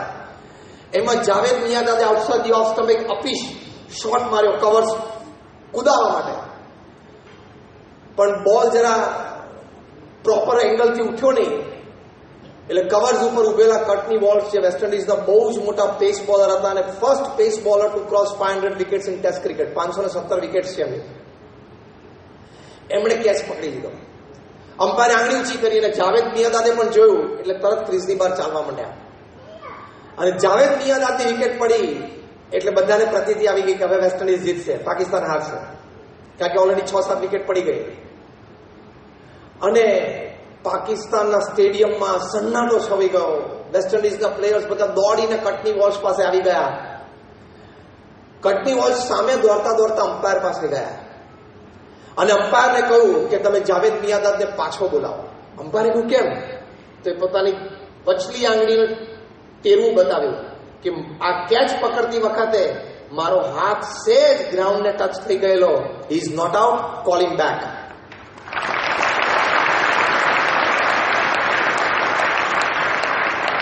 બધા પ્લેયર્સને આશ્ચર્ય થયું. બે પ્લેયર્સ તો બોલ્યા કે Walsh, you know what are you doing, you are throwing away the match. કારણ કે જાવેદને તમારે એક ચાન્સ આપો એટલે ફિનિશ. આવા સ્ટાર પ્લેયર્સ હોય એને એક ચાન્સ મળે એટલે પછી વધારે અટેન્ટિવ થઈ જાય, એ આખી ગેમ લઈ જાય. વોલ્સે કહ્યું કે હા, મને ખબર છે કે આવેલી મેચ પાછી જઈ શકે છે કારણ કે મિયાંદાદ વિલ વોક બેક, પણ હું મારા કોન્સાયન્સને ચીટ નહીં કરી શકું. મારું અંતર છે એને હું છેતરી નહીં શકું. આ બહુ જ મોટો સદગુણ છે આ યુવન રૂપી મહાસમુદ્રને તરવો હોય તો. Don't play with your conscience. અંગ્રેજીમાં કહેવત છે, no pillow is as soft as a clear conscience. તમે રાત્રે બેડરૂમમાં સુવા જાઓ ને સૌથી પોચું અને સરસ ઓશીકું કયું છે? તમારા અંતરનું ચોખ્ખું કોન્સાયન્સ કે મેં કોઈનું ખોટું કર્યું નથી, મેં કોઈને છેતર્યા નથી, મેં કોઈનું અણહકનું લીધું નથી. મિયાંદાદ વોઝ કોલ્ડ બેક અને પાકિસ્તાન તો ખુશ થઈ ગયું અને બન્યું પણ એવું કે જાવેદ મિયાંદાદ મેચ લઈ ગયા, નોટ આઉટ રહ્યા અને પાકિસ્તાન જીતી અને પહેલી વખત વર્લ્ડ કપના ઇતિહાસમાં વેસ્ટ ઇન્ડિઝ ક્વોલિફાઈંગ સ્ટેજ શરૂ થાય પહેલા ટુર્નામેન્ટની બહાર નીકળી ગઈ. વર્ષો પછી જ્યારે કટની વોલ્સ એની જિંદગીનો છેલ્લો બોલ ટ્રિનિડાડ અને ટોબેગોમાં ટેસ્ટ મેચમાં નાખ્યો અને રિટાયર થઈને પાછા આવતા હતા, ત્યારે ઓસ્ટ્રેલિયા ચેનલ 9ના ચીફ કમેન્ટેટર રિચી બેનો, પોતે પણ મોટા ક્રિકેટર હતા, એમણે એક અદ્ભુત ટ્રિબ્યુટ આપી જે કહેવાય છે કે ક્રિકેટ જગતમાં સૌથી મોટી ટ્રિબ્યુટ હતી. રિચી બેનો સાહજિક બોલી ગયા એમની આંખમાં આંસુ સાથે જ્યારે કટની બોલ્સ છેલ્લો બોલ નાખીને પાછા આવતા હતા. રિચી બેનો બોલ્યા કે here comes back the last of the gentleman cricketers. Gentleman's game છે ને જેન્ટલમેન ક્રિકેટર છેલ્લો એ રમીને પાછો આવે છે. ઇન્ટુ બ્રેકેટ પછી હવે મેચ ફિક્સિંગ ને સ્પોર્ટ્સ ફિક્સિંગનો જમાનો કળિયુગ શરૂ થઈ જશે એમ. પણ આટલી મોટી ટ્રિબ્યુટ, સદગુણોની કિંમત છે. આ વસ્તુ હૃદયસ્થ કરવી, તમે આ મહાસાગરને સારી રીતે તરી શકશો. કુટેવોને તિલાંજલિ આપવી, શું ટેવો જીવનમાં અપનાવી અને આત્મસાત કરવી, સદભાવનાને જીવનમાં દ્રઢ કરવી અને નૈતિકતા અને પ્રામાણિકતા રાખવી, એ મહાસમુદ્રને તરવા માટેના બહુ જ મોટા સાધનો છે. તો એ આપણે હંમેશા જીવનમાં રાખવા. આવા મહાપુરુષોના જીવનમાંથી પણ આપણને શીખવા મળે છે અને આપણે તો પ્રત્યક્ષ આપણા ગુરુહરિ પ્રમુખ સ્વામી મહારાજ, મહંત સ્વામી મહારાજનું જીવન વર્ષોથી જોયું છે, માણ્યું છે. એમના જીવનમાં પણ આ સદગુણો આપણે જોયા છે. તો આ એક બહુ જ મોટી વાત છે. સાથે સાથે હંમેશા અત્યારે તો સ્કૂલ્સમાં અને કોલેજીસમાં આઈક્યુનો જમાનો છે એટલે ઇન્ટેલિજન્ટ ક્વેશ્ચન બહુ શીખવાડે છે, પણ એનાથી મોટી વાત આવી EQ ઇમોશનલ કોશન્ટ, એના કરતા મોટી વાત હવે આવી SQ spiritual quotient. Intelligent quotient એટલે તમે ખાલી બુદ્ધિનો ઉપયોગ કરો, you think rationally, you act purposefully and you deal effectively with the situation. એ તમારો IQ છે. એ આ મહાસમુદ્ર તરવા માટે ખૂબ જરૂરી છે તમારો IQ ઊંચો થાય. એ સારા વાંચનથી, સારા વિચારથી, સારા સંગથી થઈ શકે, ધીમે ધીમે કામ કરતા કરતા અનુભવથી થઈ શકે. પણ એનાથી એક સ્ટેપ આગળ છે ઇમોશનલ કોશન્ટ.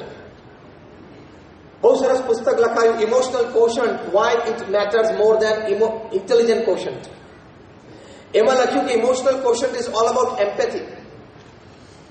તમે તમારી લાગણી અને ભાવનાનો વિચાર પણ કરો, એને પણ ગણતીમાં લો, અને જે વ્યક્તિ સાથે તમારે સંબંધો છે, જે વ્યક્તિ સાથે તમારે કામ કરવાનું છે, એની પણ લાગણી અને ભાવનાને સમજો અને કાર્યમાં એની પણ ગણતી કરો. તો પ્રોફેશનલ વર્લ્ડ એવું કહે છે, ટોપ ક્લાસ મેનેજમેન્ટ ગુરુઝ એવું કહે છે, from Jim Collins to Og Mandino to Ken Blanchard to Robin Smith to Anthony Robbins, Shiv Khera, આવા ટોપ મેનેજમેન્ટ ગુરુઝે શીખવાડે છે કે EQ તમારો ડેવલપ થયેલો હશે ને તો તમે ખાલી IQ વાળી વ્યક્તિ કરતા વધારે સારી રીતે કામ કરી શકો. કારણ કે લાગણી અને ભાવના સમજવાની વાત આવે છે. અને SQ તો એના કરતા પણ વધારે છે. ઇયન માર્શલ અને દાના ઝોરે કો-ઓથર કરી છે બુક, એ પણ ખૂબ સરસ પુસ્તક છે, વાંચજો. આપણા સંપ્રદાયના સિદ્ધાંત અને પ્રણાલિકાને સંપૂર્ણ રીતે એ અનુકૂળ છે એવું આ પુસ્તક છે. સ્પિરિચ્યુઅલ કોશન્ટ એટલે એમના પુસ્તકનું શીર્ષક છે spiritual intelligence, the ultimate intelligence. તમારી પાસે આધ્યાત્મિક બુદ્ધિમત્તા હોય એ શ્રેષ્ઠ બુદ્ધિમત્તા છે. બહુ જ એમના અનુભવ પરથી એમના પુસ્તક લખ્યું છે. એમાં લખ્યું છે ખૂબ સારી સુટેવો, સદવિચાર અને સદભાવનાઓ કે જે તમારું સ્પિરિચ્યુઅલ કોશન્ટ નક્કી કરે, અને વાઇસે વર્સા સ્પિરિચ્યુઅલ ઇન્ટેલિજન્સ હોય તો તમારામાં હોય જ. એ પુસ્તકમાં 8 સદગુણો વર્ણવ્યા છે. એ તમે વાંચો એટલે પ્રમુખ સ્વામી મહારાજના જીવનમાં, મહંત સ્વામી મહારાજના જીવનમાં તાદરશ દેખાય. કારણ કે they are embodiment of spirituality. એમાં પહેલો લખ્યો છે સદગુણ flexibility to change. Harvard University હમણાં વ્યાખ્યા કરી, flexibility to change is intelligence. બુદ્ધિમત્તાની નવી અને મોટી વ્યાખ્યા અને શ્રેષ્ઠ વ્યાખ્યા. શું? જીવનમાં સંજોગો અને પરિસ્થિતિ, જીવનમાં સાથ અને સહકાર વ્યક્તિઓનો, જીવનમાં પ્રવૃત્તિ અને કાર્ય એ જ્યારે બદલાય, મોટો બદલાવ આવે, ત્યારે નવા બદલાવને કેટલા વહેલા અને સાહજિક તમે અનુકૂળ થઈ શકો છો એ તમારી બુદ્ધિમત્તા. Flexibility to change, to accommodate to change is intelligence. આપણે સ્વામી બાપાના જીવનમાં પણ જોયું છે. આ વિષય જુદો છે એટલે આપણે એનું નિરૂપણ નથી કરતા, ખાલી હું તમને આ 8 સદગુણો વર્ણવું છું. ફ્લેક્સિબિલિટી. સેકન્ડ, સેલ્ફ અવેરનેસ, સ્વજાગૃતિ. આ મહાસાગર તરવા માટે હું ક્યાં છું, શું બોલું છું, શું જોઉં છું, મારે અત્યારે આજુબાજુ કોણ આસપાસમાં વ્યક્તિ છે, શું વર્તવું જોઈએ, આ મારાથી થાય, આ મારાથી ન થાય, આ મારાથી બોલાય, આ મારાથી ન બોલાય. એનું અત્યંત જાગૃતિ એ સેલ્ફ અવેરનેસ છે. મહાસમુદ્ર તરવા માટે આ ખૂબ જરૂરી છે. કારણ કે તમારી 40 વર્ષની પણ કરિયર એક 5 સેકન્ડની ભૂલમાં તમે ખોઈ બેસી શકો છો જો સ્વજાગૃતિ ના હોય. કારણ કે ટોપ લેવલ પર તો બોલવામાં એક જ ભૂલ કરવાની. હા, એક લેવલ એવું છે કે જ્યાં તમે એક શબ્દ પ્રયોગ ખોટો કરો એટલે તમારે જાહેર જીવન છોડી દેવું પડે. એક ક્રિયા ખોટી થઈ અને જાહેર જીવન છોડી દેવું પડે. અત્યંત સ્વજાગૃતિ. ત્રીજી વાત લખે છે an ability to face and use suffering. આવી મહાન વ્યક્તિ હોય ને એ જીવનમાં કોઈ પણ દુઃખનો સામનો પણ કરી શકે અને દુઃખનો પોતાના મિશનને વધારવા માટે ઉપયોગ પણ કરી શકે. આ પણ એક બહુ જ મોટી કળા છે કે તમને કોઈક ગાળ દે ને, ગાળને પણ તમે એને, કોઈક તમારું અપમાન કરે તો એ અપમાનને પણ તમે, કોઈક તમને અસહકાર આપે તો એ અસહકારને પણ તમે પૂર્ણ લાભમાં ફેરવી શકો. એ મોટી કળા શીખવાની. આપણા ગુરુના જીવનમાં તે સાહજિક હતું. એ અપમાનિત નતા થતા. કોઈને દુઃખ દે, ગાળો દે તો પણ હસતા મોઢે સ્વીકારતા એવા હજારો પ્રસંગો છે. અને એ વ્યક્તિ પ્રત્યે એવું વર્તન રાખે કે એ વ્યક્તિને સદભાવ થાય, સત્સંગી થઈ જાય. ચોથી વાત લખે છે કે ability to be inspired by vision, કંઈક જોવો અને તમને તમારું વિઝન ખુલી જાય.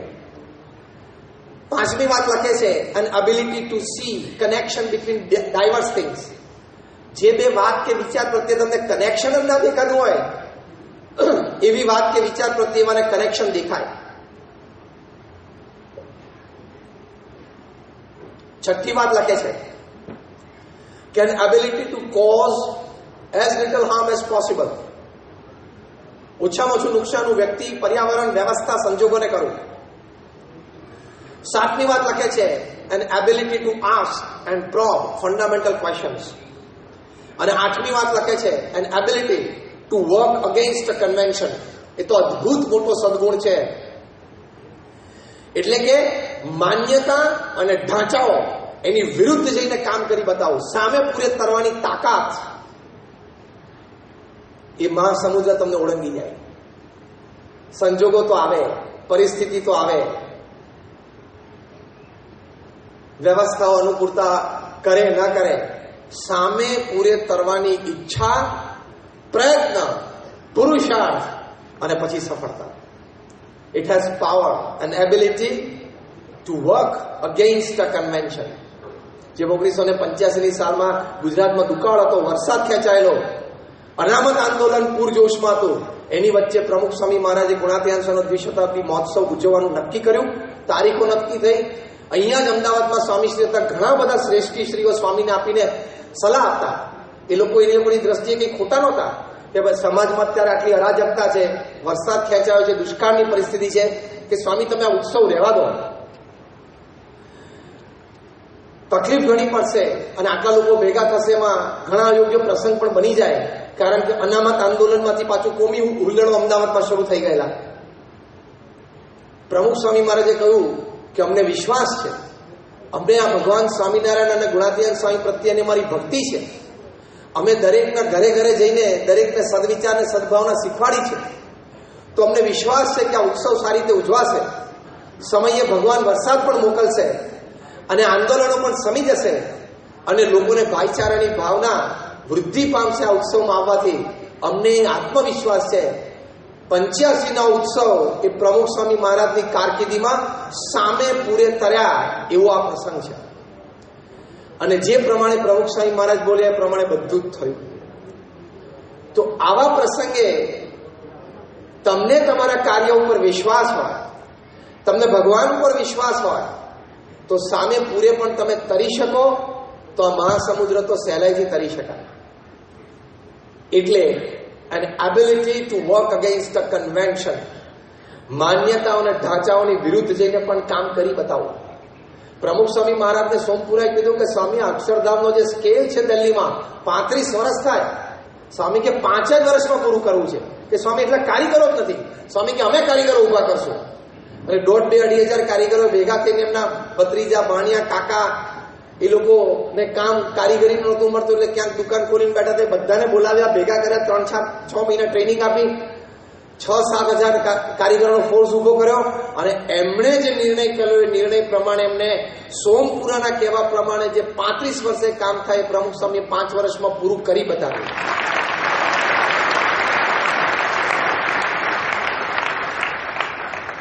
એટલે આ બહુ જ મોટી વાત છે કે જ્યારે તમારો વિચાર સાચો હોય, એ વિચારની પાછળ તમે ઘણા બધા many hours of mental exercise કરી હોય, તો તમને એક આત્મવિશ્વાસ જન્મે કે આ કામ તો સમુદ્ર જેવું છે, પણ આ સમુદ્રને ઓળંગી શકીશ. પ્રમુખ સ્વામી મહારાજમાં આત્મવિશ્વાસ હતો. જબરદસ્ત આત્મવિશ્વાસ સાથે એમણે કામ કર્યું. તો મહાસમુદ્ર જેવા ઘણા બધા પ્રશ્નો અને પરિસ્થિતિ સર્જાણી. 2002માં જ્યારે ગાંધીનગર અક્ષરધામ ઉપર આતંકવાદી હુમલો થયો ત્યારે દિલ્હી અક્ષરધામનું કામકાજ તો પૂર જોરે ચાલતું હતું.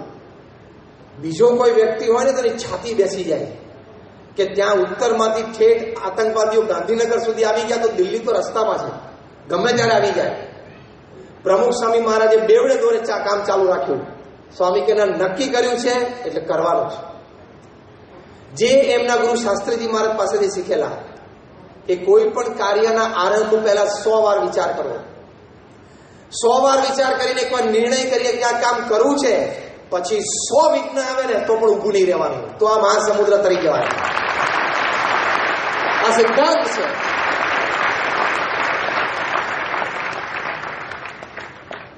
તો પૂર્ણ આત્મવિશ્વાસ સાથે કામ કરો. એક બીજો પણ બહુ જ મોટો સદગુણ અત્યારે 21મી સદીમાં, જેની થોડીક વાત આપણે સેલ્ફ અવેરનેસમાં કરી, કારણ કે અત્યારે this is the age of opportunities. તકનો જમાનો છે. તમારી આંખો તમે ખુલ્લી રાખો, તમારા કાન તમે ખુલ્લા રાખો ને, તો હવામાં જેટલા ઓક્સિજનના એટમ છે ને એટલી પૃથ્વી ઉપર જોબ અને બિઝનેસની ઓપોર્ચ્યુનિટી છે. તમે સારા ભણતરથી, પુરુષાર્થથી, થોડો આઈક્યુ ડેવલપ કરીને તૈયાર થયા હોય તો તમને ખુલ્લી આંખે ખુલ્લા કારે ઘણું બધું દેખાશે, સૂચશે. અત્યારે આપણે આ સભા ચાલે છે ને, એક ઉંદર ક્યાંકથી નીકળીને સ્ટેજ ઉપર આવી જાય ને અહીંયા મૂર્તિ સુધી પહોંચી જાય, પાછો નીચે ચડે, પાછો અહીંયા 2 પગે ઊંચો થાય અને એવો ખેલ ચાલુ કરે, તો આપણને શું વિચાર આવે? બોલો, તમે આ ખેલ જુઓ તો શું વિચાર આવે? આંગળી ઊંચી કરો, એ વિચાર જ ના આવે? એ બધું દિવ્યમ દિવ્યમ કઈક તો વિચાર આવવો જોઈએ કે નહીં? કોકને એમ થાય કે આ ક્યાંથી આવી ગયો છે, આજુબાજુ કંઈક જમવાનું હશે તો જમવા આવ્યો લાગે. કોકને એમ થાય કે આ ડિસ્ટર્બન્સ ઊભું થયું. અને વળી તમારે અહીંયા સ્ટેજ કે સભા વ્યવસ્થાની સેવા જોઈતી હોય, તમારા કાર્યકરે તમને અહીંયા ના રાખ્યો, બાજુ મૂક્યો, તો તમને પછી એમ થાય કે આ સભા આગળ મને જો રાખ્યો જ ન તો આવી ગંદકી જુદી ના થવા દે. આ કાર્યકરોએ બરોબર વ્યવસ્થા નથી કરી. ઘણા વર્ષો પહેલા એક વ્યક્તિ છે ને, એના ગેરેજમાં બેઠેલો, ટોટલ બ્રોક, 5-6 જગ્યાથી રિજેક્ટ કરેલો. એ પોતે પોતાની જાતને ક્રિએટિવ ડિરેક્ટર, ક્રિએટિવ ગ્રાફિક્સ તરીકે ઇન્ટ્રોડ્યુસ કરે, પણ બધેથી ને ગાડી પકડેલો, ભાઈ તારમાં એ બુદ્ધિ છે. 29મી તારીખ થઈ ગઈ, ખિસ્સામાં $10 હતા, ગેરેજમાં નવરો બેઠો હતો, half a cup of coffee અને એક પીસ ઓફ બ્રેડ હાથમાં લઈને. કહે શું કરું, 2 દિવસ પછી ઘરે ચાલ ખાલી કરવાનું છે, 2 દિવસમાં $10 ખાઈ લેશું, એટલે પછી 1લી તારીખે નવરા ધૂપ. તો હવે શું કરવું? એમાં એક ઉંદર આવ્યો, ત્યાં ટેબલ ઉપર ચડ્યો, એના કોફીના મગમાં આમ જરા મોઢું બોળ્યું, સીપ લીધી, મજા આવી. પછી આમ જોયું તો બ્રેડનો પીસ પડેલો. આ બેઠો બેઠો જોતો હતો. આ સામાન્ય વિચારથી ભાઈ કેટલું લોકો લઈ ગયા, તું આજે તારા નસીબ તું લઈ જાય, અડધા ટુકડા માટે તને શું બચવું? પણ એને વિચાર આવ્યો. C, he kept his eyes open, he kept his ears open, and so his mind was open. એટલે એમને એક વિચાર આવ્યો કે ઉંદરની આ ક્રિયા મને આનંદદાયી લાગી, મજા આવી. 2 પગે ઊંચો થતો તો, વારે વારે આવીને કોફી પીતો તો, પાછો પેલો બ્રેડનો ટુકડો લઈ ગયો, પાછો દોડીને આવ્યો. This act of this mouse entertained me. Can I show the same acts of this mouse to the people of the world, children of the world, entertain them and make big money? આ જ ઉંદરની ક્રિયાઓ બાળકોને દેખાડીને એને ખુશ કરીને એના મા બાપ પાસેથી મોટા પૈસા કમાઈ શકું? અને આ વિચારમાંથી જન્મ્યું the most famous character of motion picture, Mickey Mouse, અને વ્યક્તિ હતા વોલ્ટ ડિઝની. એને આંખ, કાન અને બુદ્ધિ ખુલ્લી રાખી. એમ તમારે અત્યારે હવામાં જેટલા ઓક્સિજનના એટમ છે અને અરબી સમુદ્રમાં જેટલા પાણીના ટીપા છે, એટલી તક નોકરી અને ધંધાની અત્યારે પૃથ્વી ઉપર છે. પણ તમારે થોડા ક્રિએટિવ રહીને ઓપન રાખવાનું, તો ક્યારેય તમને વ્યવસાયિક દ્રષ્ટિએ ઓછો વાંધો આવવાની શક્યતા છે અને આ મહાસમુદ્ર તમે તરી જાઓ. કારણ કે તમે ડિપ્રેશનમાં ના આવી જાઓ કે જોબ નથી. થઈ શકે છે, છતાં આ હોય તો પણ થઈ શકે છે, એક હકીકત છે, વાસ્તવિકતા છે. પણ તોય આવા વિચારોથી અને આવા એક દ્રષ્ટિકોણથી તમે ઘણા સ્થિર રહી શકો છો અને નવી ઓપોર્ચ્યુનિટી જલ્દી ઊભી થઈ શકે છે. હમણાં બેંગ્લુરુમાં એક છોકરાને અમે મળ્યા, 3-4 મહિના પછી પહેલા અમે બેંગ્લોર એક કોન્ફરન્સ માટે ગયેલા. તો ત્યાં એ છોકરાને અમે મળ્યા. 2nd યર એન્જિનિયરિંગનો સ્ટુડન્ટ છે, કમ્પ્યુટર એન્જિનિયરિંગમાં ભણે છે. એ બસ સ્ટેન્ડ ઉપર ઊભો હતો, કોલેજ જવા માટે બસની રાહ જોતો હતો. ત્યાં એક યંગ મધર, 28-30 વર્ષની કોઈ લેડી હશે, એના નાના 2-4 વર્ષના કોઈ છોકરાને લઈને સ્કૂટર ઉપર આગળ ઉભેલો અને એકદમ રઘવાયા થતા ત્યાં બસ સ્ટેન્ડ ઉપર આવી ગયા. એ સ્કૂલ બસ પણ ત્યાં જ ઊભી રહેવાની હશે. સ્કૂલ બસ આવી કરીને પહોંચ્યા અને કંડક્ટરે વિસલ પણ મારી કે જલ્દી કરો. અમને ઉતાવળે સ્કૂટર પાર્ક કર્યું.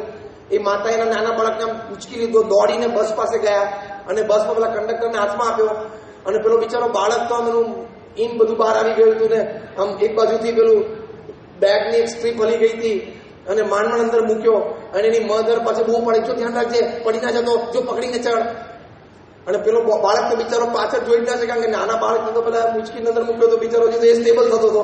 એના મમ્મીએ પાછું છેલ્લે બાઈ કીધું તે પાછું બિચારો ગોઠ ફરી ના શક્યો. એટલે જ્યાં સુધી આ સીટ ઉપર જઈને બેઠો ત્યાં સુધી એના મધર આમ જોયા જ કરે, બેઠો ને બેઠો કે નહીં. આ દ્રશ્ય આ છોકરાએ જોયું. જો એની આંખ, એના કાન, એની બુદ્ધિ એ ખુલ્લી રાખેલી એને,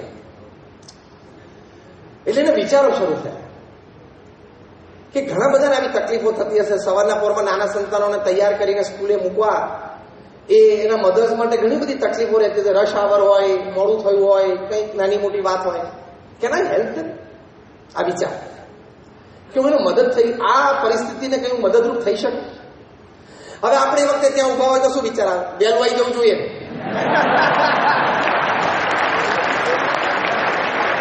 મોડું શું કામ કર્યું? ખબર જ છે કે સવારે છોકરાને 7:40 બસ લેવા આવે છે, તમે તૈયાર થઈ જવું જોઈએ. એટલે તો બેચલર છું એટલે આ બધા વિચારો આવે છે. સવારના પોરમાં ચાય નહીં મળે, હા, છોકરા સ્કૂલે મૂકવા જવાનું હશે ને ત્યારે ચાના ટાઈમ નહીં રહે. અને ઘણી વખત બ્રશ કર્યા વગર સ્કૂટર લઈને મૂકવા જવું પડશે. આ વાત યાદ રાખજો 10 વર્ષ પછી આવી પરિસ્થિતિ સર્જાય. હવે આપણને આવા વિચારો આવે, કાં તો કઈ વિચાર ના આવતે ને જોયું હશે, થાય આવું, ચલો આપણી બસ ક્યારે આવી. આ છોકરાને વિચાર આવ્યો, can I help the situation? પરિસ્થિતિને હું મદદરૂપ થઈ શકું. એને એક સોફ્ટવેર ડિઝાઇન કર્યો અને પ્રેક્ટિકલી ટેસ્ટ કરવા માટે એક સ્કૂલને કહ્યું આપણે સ્ટાર્ટ કરીએ. સ્કૂલ બસમાં સેન્સર મૂક્યું. બાળક ચડે ને એ સેન્સર કટ કરે એટલે એના મધરના મોબાઈલ, કોઈ પણ જે મોબાઈલ નંબર રજીસ્ટર થયો બધાના મધરનો હોય, એમાં મેસેજ જાય કે તમારો છોકરો બસમાં ચડી ગયો. એની સીટ ઉપર બેસે એટલે સેન્સરથી કટ થાય અને મેસેજ જાય કે સીટમાં બેસી ગયો. એ ક્લાસરૂમમાં એન્ટર થાય એટલે ડોર ઉપર ટચ કરે એટલે સેન્સર એને કટ કરે અને મેસેજ મોકલે કે તમારો છોકરો ક્લાસમાં એન્ટર થઈ ગયો. ટીચર કંઈક પ્રશ્ન પૂછે એનો સંતાન હાથ ઊંચો કરે તો સેન્સરથી કટ થાય એને મેસેજ જાય કે તમારા છોકરાએ શિક્ષકે પૂછેલા પ્રશ્નનો ઉત્તર આપવા માટે હાથ ઊંચો કર્યો છે. પેલો અડધો કલાકે મેસેજ કરે એટલે એની માતાને થાય ના બરોબર ભણે છે ને બેઠો છે ને કઈ ચિંતા નથી, રિલીફ થઈ જાય. આ સોફ્ટવેર થોડી સ્કૂલ્સે બેંગલુરુમાં એપ્લાય કર્યું, મુંબઈમાં પણ એપ્લાય કર્યું. ત્યાં સેન હોઝેમાં સિલિકોન વેલીમાં એક બહુ જ મોટી આઈટી કંપની, એમને આ વાત ખબર પડી અને ખબર પડી કે આ સોફ્ટવેરમાં ટ્રેમેન્ડસ પોટેન્શિયલ છે. એટલે એમણે સંપર્ક કર્યો કે અમને આ સોફ્ટવેર તો આપી દે. હવે આપણો સેકન્ડ થર્ડ યરનો એન્જિનિયરિંગનો સ્ટુડન્ટ, એની પાસે કંઈ માર્કેટિંગ કંપનીને કોઈ સિસ્ટમ તો હતી નહીં કે આખા વર્લ્ડમાં આનું માર્કેટ કરી શકે. એટલે એને સાહજિક જ આવી પ્રોડક્ટ એને કંપનીને આપી જ દેવી પડે અને તો જ એ કમાય. એટલે નેગોશિએટ થયું અને આ સોફ્ટવેર માટે આ છોકરાને એક જાયન્ટ આઈટી કંપનીએ $65 મિલિયન આપ્યા. $65 મિલિયન, એટલે લગભગ 450 થી 550 કરોડ રૂપિયા. Third year engineering student. કેમ? એને આંખ, કાન અને બુદ્ધિ ખુલ્લા રાખ્યા. તો તમે આંખ, કાન અને બુદ્ધિ ખુલ્લી રાખશો ને તમને આવું ઘણું બધું દેખાશે. ઘણા બધામાંથી તમે જે બેંગ્લોર, અત્યારે બેંગ્લોર જે આપણી સિટી છે, કર્ણાટકાનું capital, it is the startup capital of the world. હમણાં ત્યાં આઈઆઈએફની અને આઈઆઈટીની એક જોઈન્ટ સેમિનારમાં અમારે જવાનું થયેલું. અમે જે વિદ્યાર્થીઓને મળ્યા એ લોકોના વિચારો, દરેકને 1.5 કે 2 મિનિટ મળતી કે પોતાનું સ્ટાર્ટઅપ ઓડિયન્સને સમજાવે. શું વિચારો લઈને આવેલા, શું એ લોકોના સ્ટાર્ટઅપ આઈડિયાઝ. અને એક સ્ટાર્ટઅપમાં મિલિયન્સ ઓફ ડોલર્સ કમાવાની તાકાત. એટલે Bangalore is the startup capital of the world. મહાસાગરને તરી ગયા. આર્થિક દ્રષ્ટિએ, વ્યવસાયિક દ્રષ્ટિએ તો તરી ગયા કહેવાય કે નહીં? હવે આર્થિક અને વ્યવસાયિક દ્રષ્ટિએ તો આ છોકરો તરી ગયો કે નહીં મહાસાગરને? એ વિભાગ તો એને જોવાનો જ નહીં ને. 450 થી 550 કરોડ રૂપિયા એક વિચારના. હવે તો ઘણી બધી વાત છે. તો જો તમે આ ખુલ્લું રાખશો તો તમને ઘણા બધા વિચારો આવશે. અને બંધ કરીને બેસશો પેલા 2 કાનમાં ભરાઈને માઇક્રો પેલા મોબાઈલમાં સાંભળતા એમાં તો કેટલા બિચારા એક્સિડન્ટ થાય છે. અને મુંબઈમાં રોજ 5 થી 7 વ્યક્તિઓ રેલવે સ્ટેશન ઉપર એટલે કે રેલવે ટ્રેક્સ ઉપર કપાઈ જાય છે રોજ. એ કઈ ન્યૂઝ બનતા નથી, એ રૂટીન છે. એમાંથી હવે 2 એડિશન થયા આ હેડફોન વાળા. ટ્રેક ક્રોસ કરવા જતા ગાડી એની પરથી ફરી વળે. હવે એમાં તમે તમારી બુદ્ધિ શક્તિ વાપરો તો આવી ક્રિએટિવિટી તમારામાં ક્યારે આવશે? અને એક નવી ક્રિએટિવિટી આવી, એક સારું સ્ટાર્ટઅપ સૂજી ગયું, તમે સંબંધોની દ્રષ્ટિએ, તમારા પરિવારની માવજતની દ્રષ્ટિએ, તમારી ભવિષ્યની પેઢીની ઉછેરની દ્રષ્ટિએ, તમારા વ્યવસાયની દ્રષ્ટિએ, આર્થિક ઉપાર્જનની દ્રષ્ટિએ, અને એ આર્થિક ઉપાર્જન સારું થાય તો આપણી BAPS સંસ્થાની સેવા પણ તમે સારી રીતે કરી શકો. આ બધું જ તમે સાહજિકતાથી કરી શકો. આની તકલીફો મહાસાગર જેવી હોય છે, એ તમે તરી જાઓ જો આ તમે માઇન્ડ એક ક્રિએટિવિટી તમે ખુલ્લું રાખો તો. વાસીમ અકરમ લેફ્ટ આર્મ પેસ બોલર હતા. એમને કહ્યું કે રૂટીન સ્વિંગ તો છે, રિવર્સ સ્વિંગ થાય કે નહીં? રિવર્સ સ્વિંગ, બોલ એ નાખે એજ ઉપરથી, ક્રીઝના એજ ઉપરથી સ્લેન્ટિંગ ડિલિવરી નાખે. ઓફ સ્ટમ્પ ઉપર ટપ્પી પાડીને બોલ આ બહાર જ જતો હોય કારણ કે સ્લેન્ટિંગ હોય, પણ ટપ્પી પડીને રિવર્સ ડિરેક્શનમાં આવે. એમણે આનું સંશોધન કર્યું. વિચાર આવ્યો કે આવું થાય? તો એમને સંશોધન કર્યું ને થયું, અને રિવર્સ સ્વિંગ ચાલુ કર્યો, અને આખી દુનિયાના બધા જ બેટ્સમેન ધ્રુજી ગયા અને બહુ જ મોટા રેકોર્ડ એમને સ્થાપ્યા. અને એમની પાછળ લખાય છે કે સુલતાન ઓફ રિવર્સ સ્વિંગ. રિવર્સ સ્વિંગનો સુલતાન કહેવાય. ક્રિએટિવિટી, કંઈક નવું કરવું. પરંતુ જે ડોક્ટર સ્વામી આપણને યોગીજી મહારાજની વાત કરતા શીખવાડે છે ને, કંઈક નવું કરી દેખાડવું. તો એવા થોડાક વિચારો, એવા થોડાક આપણા આંખ કાન ખુલ્લા રાખીએ તો કોઈક વખત તમારા મિત્ર સાથે વાર્તાલાપમાં પણ તમને એક નવી વાત હાથમાં આવી જશે. પણ તમારે અટેન્ટિવ રહેવું પડે અને થોડો ઈગો મૂકી દેવાનો. કોઈ પણ વાત આવે ત્યારે આપણે શું, મને ખબર છે ના હોય, એટલે પણ નથી ખબર. કોઈક માહિતી લેવી હોય ને તો આપણે તેમ થાય હું આવી માહિતી પૂછીશ તો આવી સામાન્ય માહિતી આ ક્ષેત્રની લોકો એમ સમજશે કે આટલો ખબર નથી. એવું હીરો રાખવાની જરૂર નથી. પ્રમુખ સ્વામી મહારાજ છે ને, કોઈક નવી વાત આવે ને એટલે નાની વાત છે ને બહુ પ્રેમથી પૂછે. અહીંયા અમદાવાદમાં જે એક યુવક છે ને, પ્રમુખ સ્વામી મહારાજ પાસે એક થીસીસ લખીને આવેલો કે એક જ આંબાની એક બાજુની ડાળીએ હાફૂસ કેરી થાય ને એક બાજુની ડાળીએ કેસર કેરી થાય. તો સ્વામી કે તું આવું ક્યાંથી કર્યું? તો કે સ્વામી અમારી રિસર્ચ છે, થીસીસ છે. સ્વામી કે પણ લખ્યું બરાબર છે, પણ આ છોડ ઉગાડ્યો તો કે આ છોડ લઈને આવ્યો હતો. પ્રમુખ સ્વામી મહારાજને પત્તા સૂંઘાડ્યા કે જો સ્વામી આ પત્તામાં કેસર ની સુગંધ છે ને આ પત્તામાં હાફૂસ નહીં. સ્વામીએ સૂંઘ્યા. સ્વામી કે આ બરોબર છે. એમને રિસર્ચ કરે. પછી તો ખાલી એક પ્રસંગ પૂરો કરવા પૂરતો હું કરું, એ જુદો વિષય છે, પણ આ પહેલો અડધો પ્રસંગ આની માટે છે. Creativity, you can create. અને એવી એક સારી ક્રિએટિવિટી હાથમાં આવી જાય. માર્ક ઝુકરબર્ગ એમ બધા કોલેજમાં સાથે ભણતા તો તેમને થયું કે આપણે 10-15 જણા આપણે એકબીજા સાથે વાતો કરવી હોય, કોઈને ખબર ના પડે, અને એક જણો વાત કરે બાકીના 9 જણાને પણ ખબર પડે, એ પણ એનું ઇનપુટ આપી શકે, એવું એક સોફ્ટવેર બનાવ્યું. અને એને માર્ક ઝુકરબર્ગે આ સોફ્ટવેર બનાવ્યું. અને શું થયું? શું થયું? આટલી મોટું તંત્ર ઊભું થઈ ગયું, આટલી મોટી વાત બની ગઈ અને અબજોપતિ થઈ ગયા. પ્રમુખ સ્વામી મારે તો એ પ્રસંગ ખાલી પૂરો કરવા માટે વાત કરું. સ્વામી કે તો પછી શું તારો પ્રોબ્લેમ છે? તો કે રડવા માંડ્યો કે સ્વામી આ ગુજરાત યુનિવર્સિટી મારી રિસર્ચ જ એક્સેપ્ટ નથી કરતી. સ્વામી કે તો એ લોકોને કંઈ ચાલુ નહોતું કર્યું? તો કે કર્યું હતું, મારા રીડર પણ છે. એ લોકોને એમ કે એ વખતે આવું તો ના થાય, પણ આવું થઈ ગયું. તો એ લોકો કે આવું સ્વીકારે નહીં, કે આવું તો લોકો અમને કે કઈ રીતે કર્યું? તું ચોટાડીને આવ્યો લાગે. સ્વામી કે પણ ચોટાડે તો 2 દિવસ રાખવાનું કે ને, કે તમે રાખો પાણી બાજો કરમાય તો પછી આપણે જોશું. કે સ્વામીએ બધું કીધું તોય માનતા નથી. સાહેબ કે કેમ નથી માનતા? એક કે સ્વામી એ લોકો એમ કહે છે કે આમાં કંઈક આગુ પાછું કર્યું, બાકી આવી વાત કોઈ પૃથ્વી પર હોય નહીં. આવી વાત પૃથ્વી પર કોઈ હોય નહીં. પ્રમુખ સ્વામી મહારાજ એનો હાથ પકડ્યો અને સ્વામી કે મારું તારા જેવું જ છે. તો પેલો આશ્ચર્ય થયું એને. એટલે સ્વામી કેમ તમારું મારા જેવું છે? સ્વામી કે હું વાત કરું છું ને આત્મા પરમાત્માની ને સર્વોપરીપણાની, લોકો એવું છે આવું બધા પૃથ્વી પર હોય નહીં.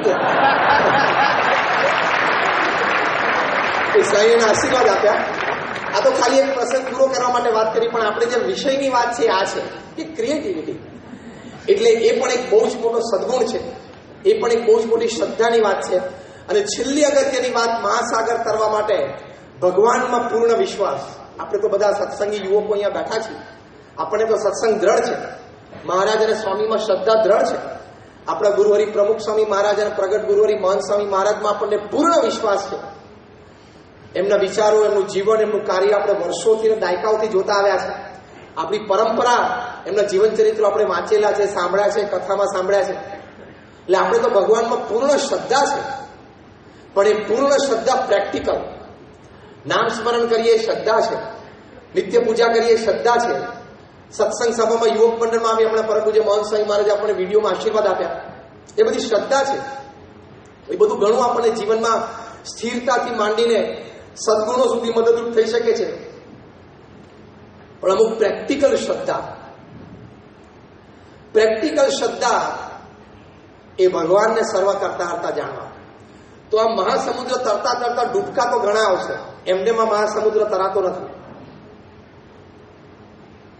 પ્રારબ્ધ એના પણ ડૂબકા આવશે, પૂર્વ આપણે જે કર્મ કર્યા હોય એના ફળ પણ ભોગવવા પડે, એના પણ ડૂબકા આવશે, ડૂબી જવા એવા. ભમરીઓ પણ આવે કે જેમાં આપણાથી કંઈક નાની મોટી જીવનમાં વર્તન, વિચારમાં કે વ્યવહારમાં ક્યાંક ભૂલ થઈ જાય તો એ ભમરી ડૂબાડે પણ ખરી. એ બહુધા એ બધી ભૂલો યૌવન અવસ્થામાં વધારે થઈ જાય. તો એ વખતે આ મહાસમુદ્ર તરવું બહુ કઠણ પડે. પણ એ વખતે ભગવાનમાં શ્રદ્ધા, ભગવાનના વચનમાં વિશ્વાસ, સત્પુરુષના વચનમાં વિશ્વાસ એ બહુ જ મોટી વાત છે. જે આપણે ઉપાસનામાં 4 વાત સમજીએ, એમાં પરમ પૂજ્ય મહંત સ્વામી મહારાજે કહ્યું કે 4 વાત છે ઉપાસના: કર્તા, સાકાર, પ્રગટ, સર્વોપરી. પણ મહંત સ્વામી મહારાજે કહ્યું કે એમાં 80% હિસ્સો એ ભગવાનને કરતા હરતા જાણવા એમાં છે. Whatever happens in my life, rather whatever has happened so far and whatever will happen, happens with the wish of Maharaj Swami and Mahant Swami Maharaj, happens for my good. And if I keep this attitude, it will work for my progress and success. કે મારા જીવનમાં અત્યાર સુધી જે કંઈ પ્રસંગો બન્યા, મનગમતી વ્યક્તિ જીવનમાં આવી કે ગઈ, મનગમતું કામ મળ્યું કે ન મળ્યું, મનગમતી પરિસ્થિતિ અને સંજોગો સર્જાય કે ન સર્જાય, મનગમતા સ્થાને રહી શકાણું કે ન રહી શકાણું, જે કંઈ સંજોગો મારા જીવનમાં ઘડાયા, અત્યારે જે ચાલી રહ્યા છે અને ભવિષ્યમાં થશે, એ મારા ઈષ્ટદેવ ભગવાન સ્વામિનારાયણ અને મારા પ્રગટ ગુરુ હરિ મહંત સ્વામી મહારાજની ઈચ્છાથી જ થાય છે. અને એ સારા માટે થાય છે, મારું સારું કરે છે. અને એ અભિગમ હું રાખીશ તો એમાં જ મારી પ્રગતિ અને મારી સફળતા રહેલી છે. આ સમજણ એ કરતા હરતાપણાની છે. અને આ સમજણથી આ ભવસાગરમાં ઘણા બધા પ્રશ્નો, દુઃખ ઊભા થાય એ સહેલાઈથી તરી શકાશે. જ્યારે પરમ પૂજ્ય પ્રમુખ સ્વામી મહારાજ ધામમાં પધાર્યા, બીજે દિવસે રવિવારની સભા સારંગપુરમાં થઈ. તમામ સદગુરુ સંતોએ આપણને ખૂબ બધી સ્પષ્ટતા કરી, ખૂબ બધાએ આપણને બળ આપ્યું. બધા સદગુરુ સંતોએ ખૂબ સુંદર પ્રવચનો કરીને આપણને બધાને ખૂબ સુંદર માર્ગદર્શન આપ્યું. તે વખતે પૂજ્ય ઈશ્વર સ્વામીએ બહુ એક સુંદર વાત કરેલી. એમણે કહ્યું, બહુ જ સુંદર એ વાક્ય બોલેલા કે હવેથી આપણા સૌના સંતો ભક્તોના જીવનમાં જે કંઈ પ્રસંગ બનશે એ મહંત સ્વામી મહારાજની ઈચ્છાથી બનશે. કેટલી પ્રગટની કરતા હરતાપણાની આ ધરતા કહેવાય. તો આ આપણને ભવસાગર કરાવશે. આપણને અનેક વખત પ્રમુખ સ્વામી મહારાજે પણ કહ્યું છે, મહંત સ્વામી મહારાજે પણ કહ્યું છે કે I will always be with you. અત્યારે આપણને મુકેશ અંબાણી એમ કે I will always be with you, પછી ધંધા કરવામાં જ્યારે તકલીફ પડે, ખોટા નહીં સાચા. સવારના પોરમાં ઉઠીને તે જ વિચારો ચાલુ થઈ જાય ને કે પેલો ધંધો કરી લો, અને રોજ સવારે 10 વાગે મુકેશ અંબાણી તમને ફોન કરે તો કે કઈ કામ હોય કહેજે. હું એનોલોજી કહું છું, એક એનાલોજીથી તમને સમજાવું છું કે મુકેશ અંબાણી રોજ સવારે 10 વાગે તમને એમ કે કઈ કામ હોય તો કહેજે. તો પછી કોઈ પણ રીતે કોઈ પણ કાર્ય કરવામાં, ધંધો કરવામાં ખચકાટ કે થળકાટ થાય? એકવાર ગમે તે ફ્રન્ટ ઓપન કરી દઈએ કે નહીં? કારણ કે આર્થિક રીતે બાપનો ટેકો છે. પછી કોઈ ધંધો કરવા પાછા પડીએ. Mukesh Ambani increases by 12 lakh rupees per minute. દર મિનિટે એમનો વધારો 12 લાખ રૂપિયા છે. પછી બાજુ કેશ, સ્ટોક્સ, એની બ્રાન્ડ વેલ્યુ, એનું કેપિટલ, એનું એસેટ્સની એપ્રિસિએશન બધું જ ગણીએ, જૂનું કમાયેલું ઇન્ટરેસ્ટ, આ બધું ભેગું થતા મુકેશ અંબાણીની વેલ્યુ એ મિનિટની 12 લાખ રૂપિયા વધે છે. આ એનું 24 કલાકનું ચક્કર છે. રાત્રે 6 કલાક સુઈ જાય તો સવારે ઉભા થાય 50 કરોડ રેડી. એવી તાકાત છે એની. આ આપણે એમની વાત શરૂ કરી 2 મિનિટ થઈ, એમાં તો 25 લાખ કમાઈ ગયા.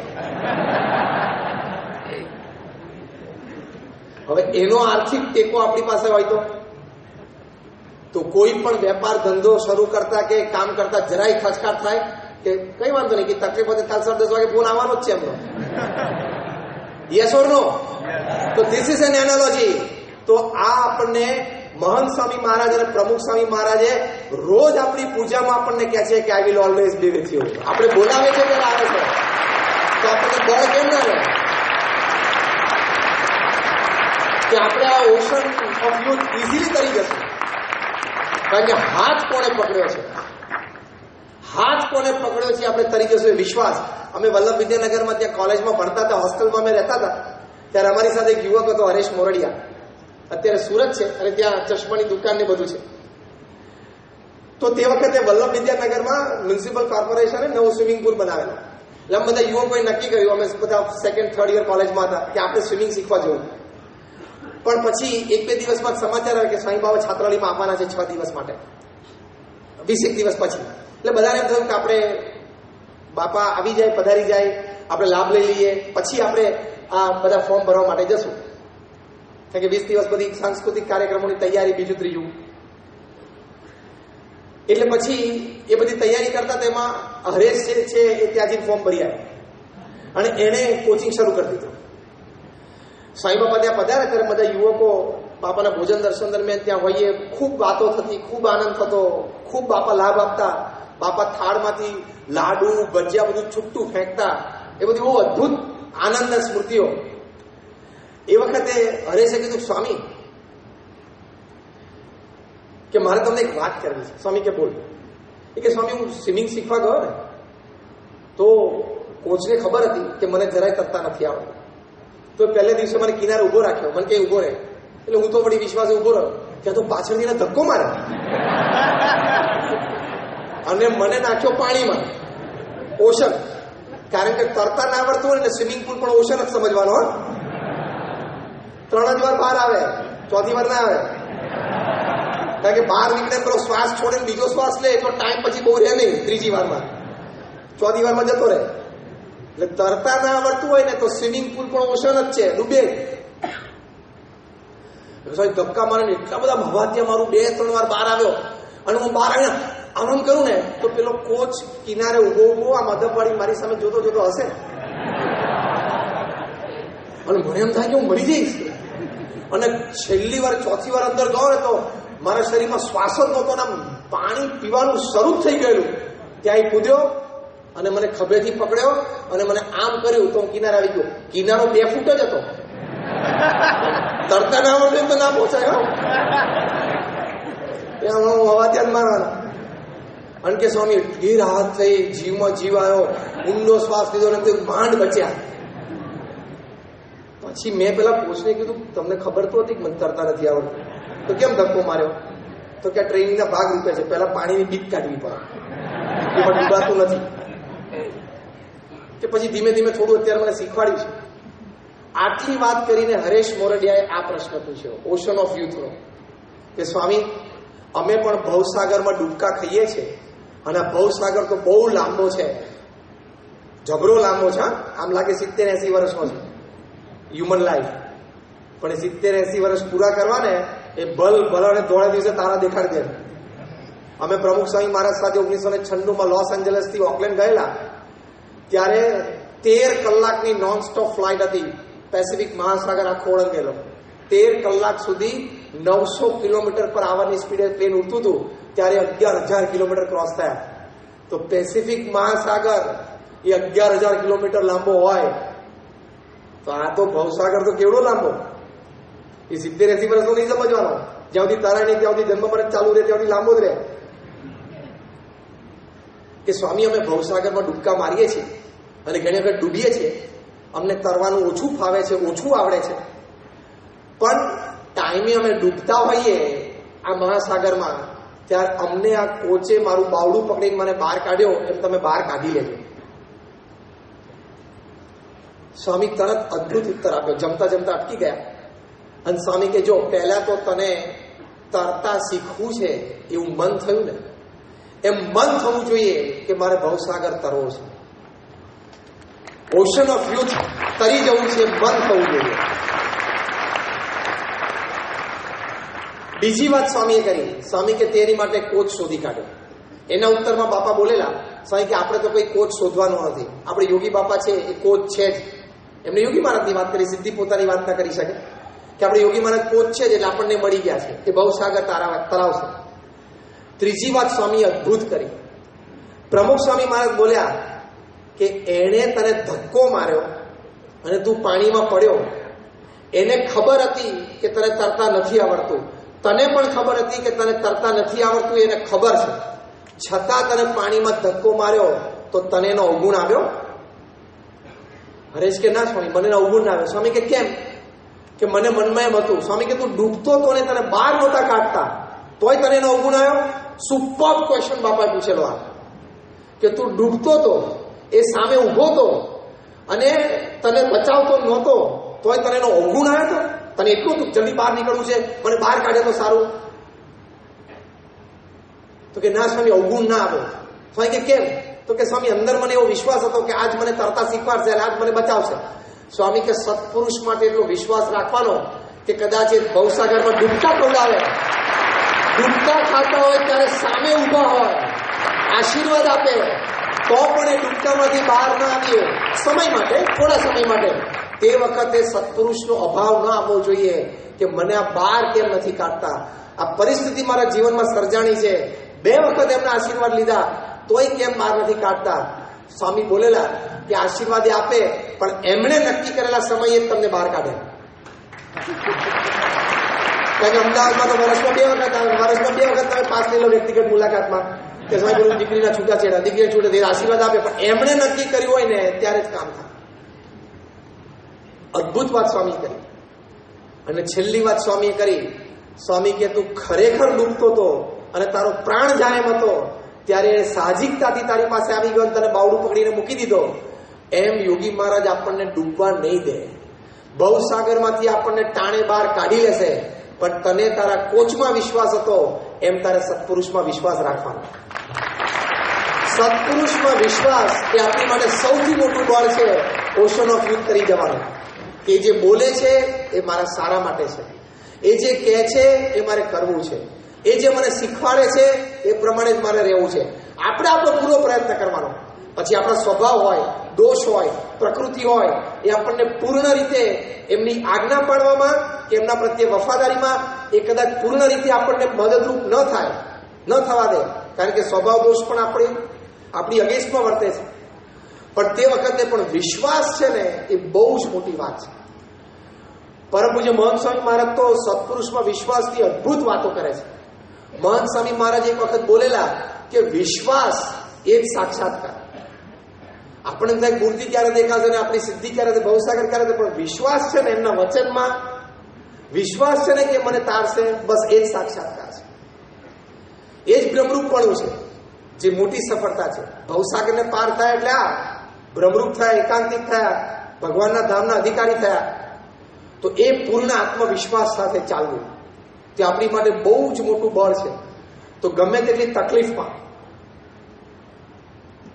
કારણ કે જીવનમાં પ્રસંગો બનવાના, અપમાનના બનવાના, સેટબેક્સના બનવાના, ફેલિયર્સના બનવાના, શોર્ટ્સના બનવાના, એ વખતે એમના સામે જોયા કરવું એ કેવી રીતે વર્ત્યા. સત્પુરુષનું જીવન એવું હોય ને એમાં દરેક પ્રકારના પ્રસંગો બન્યા હોય. એ પોતાના ચરિત્ર દ્વારા જ આપણને બધું શીખવાડે. પ્રમુખ સ્વામી મહારાજે પણ ઇન્સલ્ટ જોયા છે, સેટબેક જોયા છે, ફેલિયર જોયા છે, શોક જોયા છે. એ વખતે એમણે શું વિચાર્યું, શું બોલ્યા, શું વર્તન રાખ્યું, એની પરથી શીખવાનું. તો આપણે પણ ઇન્સલ્ટ, શોક, સેટબેક અને ફેલિયરમાં એ રૂપી જે આ મહાસમુદ્ર છે ને એમાં તરી જઈએ, ને તેમાં તો ડૂબી જ જવાય. પ્રમુખ સ્વામી મહારાજને સમાચાર મળ્યા કે હેરોની જમીન ઉપર મંદિર નહીં થઈ શકે, આપણે કેસ હારી ગયા. જે યોગીજી મહારાજનું સ્વપ્ન હતું, એમનો પુરુષાર્થ હતો. પ્રમુખ સ્વામી મહારાજના ચહેરા ઉપર એક લકીર ફરી ગઈ. પૂજ્ય વિવેક સાગર સ્વામી આ પ્રસંગના સાક્ષીને વાત કરે છે. પહેલું વાક્ય બાપા બોલ્યા, જેવી મહારાજની ઈચ્છા. બીજું વાક્ય બોલ્યા કે આપણે તો આપણો પુરુષાર્થ કરી લીધેલો, હવે જેવી મહારાજની ઈચ્છા. અને ત્રીજું વાક્ય બોલ્યા કે મંદિર કરવાનો યોગી મહારાજનો સંકલ્પ છે તે થશે જ. આપણે બીજી જમીન શોધવાનું શરૂ કરી દો, પણ નક્કી કર્યું છે એટલે મંદિર તો ત્યાં કરવું જ છે. અને કર્યું. સેટબેક તો આવે. આફ્રિકાથી લીલા તોરણે પ્રમુખ સ્વામી મહારાજને પાછા મોકલી દીધા. તે ક્યાં ડિપ્રેશનમાં જતા રહ્યા? જેવી મહારાજની ઈચ્છા. આનંદથી સ્વીકારી લીધું. એક્સેપ્ટન્સ ઇન લાઈફ, સ્વીકારી લીધું. જે પરિસ્થિતિ બની સ્વીકાર્યું. અને પછી જવું તો છે જ, પ્રયત્ન તો ચાલુ કરી દીધા, કારણ કે એમને તો સર્વેનો ઉદ્ધાર કરવો હતો. 6 મહિના પછી ગયા. પ્રમુખ સ્વામી મહારાજને એક મોટા રાજકારણીએ મોઢા વડે 1 કલાક અપમાન કર્યું કે તમે યુવાનો ડોક્ટર ભણેલા, એન્જિનિયરિંગ ભણેલા, CA ભણેલા, બધા તમે સાધુ કરો છો તો સમાજમાં ભવિષ્યમાં ડોક્ટર એન્જિનિયરની ખોટ આવશે. એટલે જેટલા છે એને તો નોકરી આપેલા. અમે અત્યારે 15-18% નવરા પડેલા. એમને કોઈ કહેવાનો અધિકાર નહોતો, પણ એ કેબિનેટ મિનિસ્ટર હતા, પ્લાનિંગ કમિશન ઓફ ઇન્ડિયાના મેમ્બર પણ હતા, એક બહુ જ મોટી નેશનલ પોલિટિકલ પાર્ટીના એ અગત્યના વ્યક્તિ હતા. એને સત્તાની રૂએ પ્રમુખ સ્વામી મહારાજને મુંબઈમાં પરમાનંદ કાકાના ઘરે 1 કલાક ખકડાવ્યા. પ્રમુખ સ્વામી શાંતિ સાંભળી ગયા. અપમાન વખતે શું વિચારવું ને વર્તું ને એ સત્પુરુષમાં વિશ્વાસ હોય ને તો આપણે શીખી શકીએ. સ્થિર રહ્યા, બોલવા દીધા. પૂજ્ય વિવેક સાગર સાહેબ 2 વાર રોક્યા, સ્વામી તેને બોલવા દો. બોલી લીધું ને પછી સ્વામી એમ શાંતિથી ઘડિયાળ સામે જોયું. સ્વામી કે જમવાનો સમય થઈ ગયો છે, સાહેબને જમાડીને મોકલજો. કેટલું કામ, વોટ અ કૂલ પર્સનાલિટી, કેટલી સ્થિરતા કહેવાય. આ છે ને કોલ્ડ રિસ્પોન્સ, પણ વેરી પોઝિટિવ એનર્જેટિક રિસ્પોન્સ કહેવાય.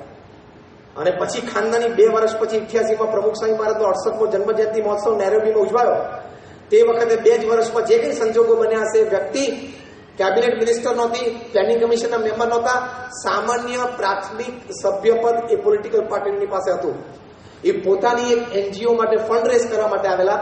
એમને ખબર પડી કે પ્રમુખ સ્વામીના સાનિધ્યમાં સાંજે 5-7 હજાર માણસો ભેગા થવાના છે, તો ત્યાં મારી અપીલ થાય તો બહુ સારું. એમને કેવડાવ્યું. પ્રમુખ સ્વામી કે પધારો. પ્રમુખ સ્વામી એ આવ્યા એટલે સામે ચાલીને એમને રિસીવ કર્યા. પોતાના આસન ઉપરથી ઊભા થઈ. આ વ્યક્તિ હવે કઈ નહોતા.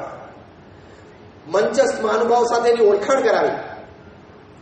અને પછી સ્વામી બાપાની એમને ઈચ્છા હતી એ પ્રમાણે પોતે એમના પ્રોજેક્ટની જાહેરાત પણ કરી. પ્રોએક્ટિવિટી, પ્રતિકૂળ પરિસ્થિતિમાં સાનુકૂળ પ્રતિભાવ. તો સત્પુરુષમાં વિશ્વાસ એટલે એમના વિચાર, વર્તન, શબ્દોમાં વિશ્વાસ કે જે બોલે છે, જે કરે છે, જે વિચારે છે એ પ્રમાણે મારે પણ બોલવું છે, વિચારવું છે અને કરવું છે. એ પ્રયત્ન થાય ને એને પ્રેક્ટિકલ વિશ્વાસ કહેવાય. મહંત સ્વામી મહારાજ મારું કલ્યાણ કરશે, જે વિશ્વાસ છે, પણ એ બોલે છે, વિચારે છે, વર્તે છે, જે રીતે ચાલે છે, બોલે છે, હરે છે, ફરે છે, ખાઈ પીવે છે, એવું મારે પણ થવું છે અને થવા માટેનો પ્રયત્ન કરતા રહેવું ને એ વિશ્વાસ પ્રેક્ટિકલ થયો કહેવાય. તો આવી રીતે આ ભવસાગર સારી રીતે તરી શકાય, કારણ કે આપણને ધીમે ધીમે મનાઈ જાય કે સત્પુરુષ જ મારું રૂપ છે. તો એક છેલ્લી વાત કહીને આપણે પૂરું કરીએ. એકવાર હોંગકોંગમાં એક જ્વેલરી શોપમાં એક કપલ જ્વેલરી લેવા માટે અંદર ગયું. એમાં એ લોકોની નજર બધી આમ બહુ પ્રેશિયસ અને કિંમતી અને ચમકતા સ્ટોન્સ હતા એની પર પડી. બહુ પ્રેશિયસ બધા સ્ટોન્સ. એની વચ્ચે છે ને એક ડલ સ્ટોન પડેલો, જેમાં ચમક નહોતી, ડલ. એટલે કપલને આશ્ચર્ય થયા કરે કે આ બધા ચમકતા સરસ પથ્થર છે અને આની વચ્ચે આ એક સાવ ડલ પથ્થર કેમ મૂકેલો છે. એમને સ્ટોન્સ ખરીદવા હતા એટલે થોડા સ્ટોન્સ જોયા, આ છે તે છે, એની કિંમત પૂછી. પછી સાજી કરીને રહેવાનું નહીં, એટલે કે આ ડલ સ્ટોન છે, આમાં કોઈ ચમક તો છે નહીં, એ આમ 2 વિભાગ જુદા પાડવા માટે વચ્ચે એક પથ્થરો મૂક્યો છે. બસ જ્વેલર કે ના ના આ તો બહુ કિંમતી સ્ટોન છે. તો કે એમાં ચમક તો છે નહીં, જરાય શાઇન નથી. જ્વેલરે રિટેલ કાઉન્ટર ઉપર જે ઊભા હતા એમણે એ કેસ ખોલીને એ સ્ટોન હાથમાં લીધો અને આ વ્યક્તિને હાથમાં આપ્યો અને કહેવાય તમે મુઠ્ઠી વાળી દો. એને મુઠ્ઠી વાળી રાખી, પછી કે 1 મિનિટ સુધી મુઠ્ઠીમાં રાખજો, પછી ખોલજો. 1 મિનિટ પછી મુઠ્ઠી ખોલીને તેની સામે ના જોઈ શકે ને એટલું બધું તેજ હતું એ પથ્થરમાં, ગ્લિટરિંગ. બહુ જ આશ્ચર્ય લાગ્યું. જો અત્યારે આપણને પણ લાગે ને કે કોઈ ચમક નહોતી, ડલ હતો. 1 મિનિટ મુઠ્ઠીમાં રાખ્યો, એમાં તો ચમક ચમક ચમક, તેજ તેજ તેજ થઈ ગયું. તો આશ્ચર્ય સાથે આ કપલે આ રિટેલરને પૂછ્યું કે આ શું છે? ત્યારે રિટેલરે કહ્યું કે આને ઓપાલ સ્ટોન કહેવાય. ઓપાલ નામનો એક સ્ટોન આવે છે. એ ડલ જ હોય, પણ જ્યારે એ માણસના લોહીનો ગરમાવાનો અનુભવ કરે ને એટલે એની ચમક બહાર આવે છે. માણસના હાથમાં આવે ને પછી એનામાં ચમક આવે છે. એમ આપણે પણ ઓપાલ સ્ટોન જેવા છીએ. સત્પુરુષના હાથમાં આવી ગયા ને એટલે આપણી ચમક શરૂ થઈ ગઈ. માણસના લોહીના ગરમાવાથી ઓપાલ સ્ટોનમાં પણ ચમક આવે. સત્પુરુષના ગુણ આપણા જીવનમાં આવે, આપણા જીવનમાં પણ ચમક આવે, તેજ આવે અને તાકાત આવે કે આપણે આ ઓશન ઓફ યુથ તરી જઈએ. તો આજે ભગવાન સ્વામિનારાયણના ચરણોમાં આપણે પ્રાર્થના કરીએ. આપણા ગુરુહરિ પ્રમુખ સ્વામી મહારાજ અને પ્રગટ ગુરુહરિ મહંત સ્વામી મહારાજના ચરણોમાં પ્રાર્થના કરીએ કે આપણને બળ, બુદ્ધિ, શક્તિ એ આ ભવસાગર તરવા માટે, આ યૌવન અવસ્થામાં યૌવન રૂપી મહાસમુદ્ર તરવા માટે આવા સદવિચારો, આવા સદગુણો, આવી સદપ્રવૃત્તિ અને આવી શ્રદ્ધા આપણા જીવનમાં કાયમ પ્રેરતા રહે. એમના ચરણોમાં પ્રાર્થના. શ્રી સ્વામિનારાયણ ભગવાનની જય.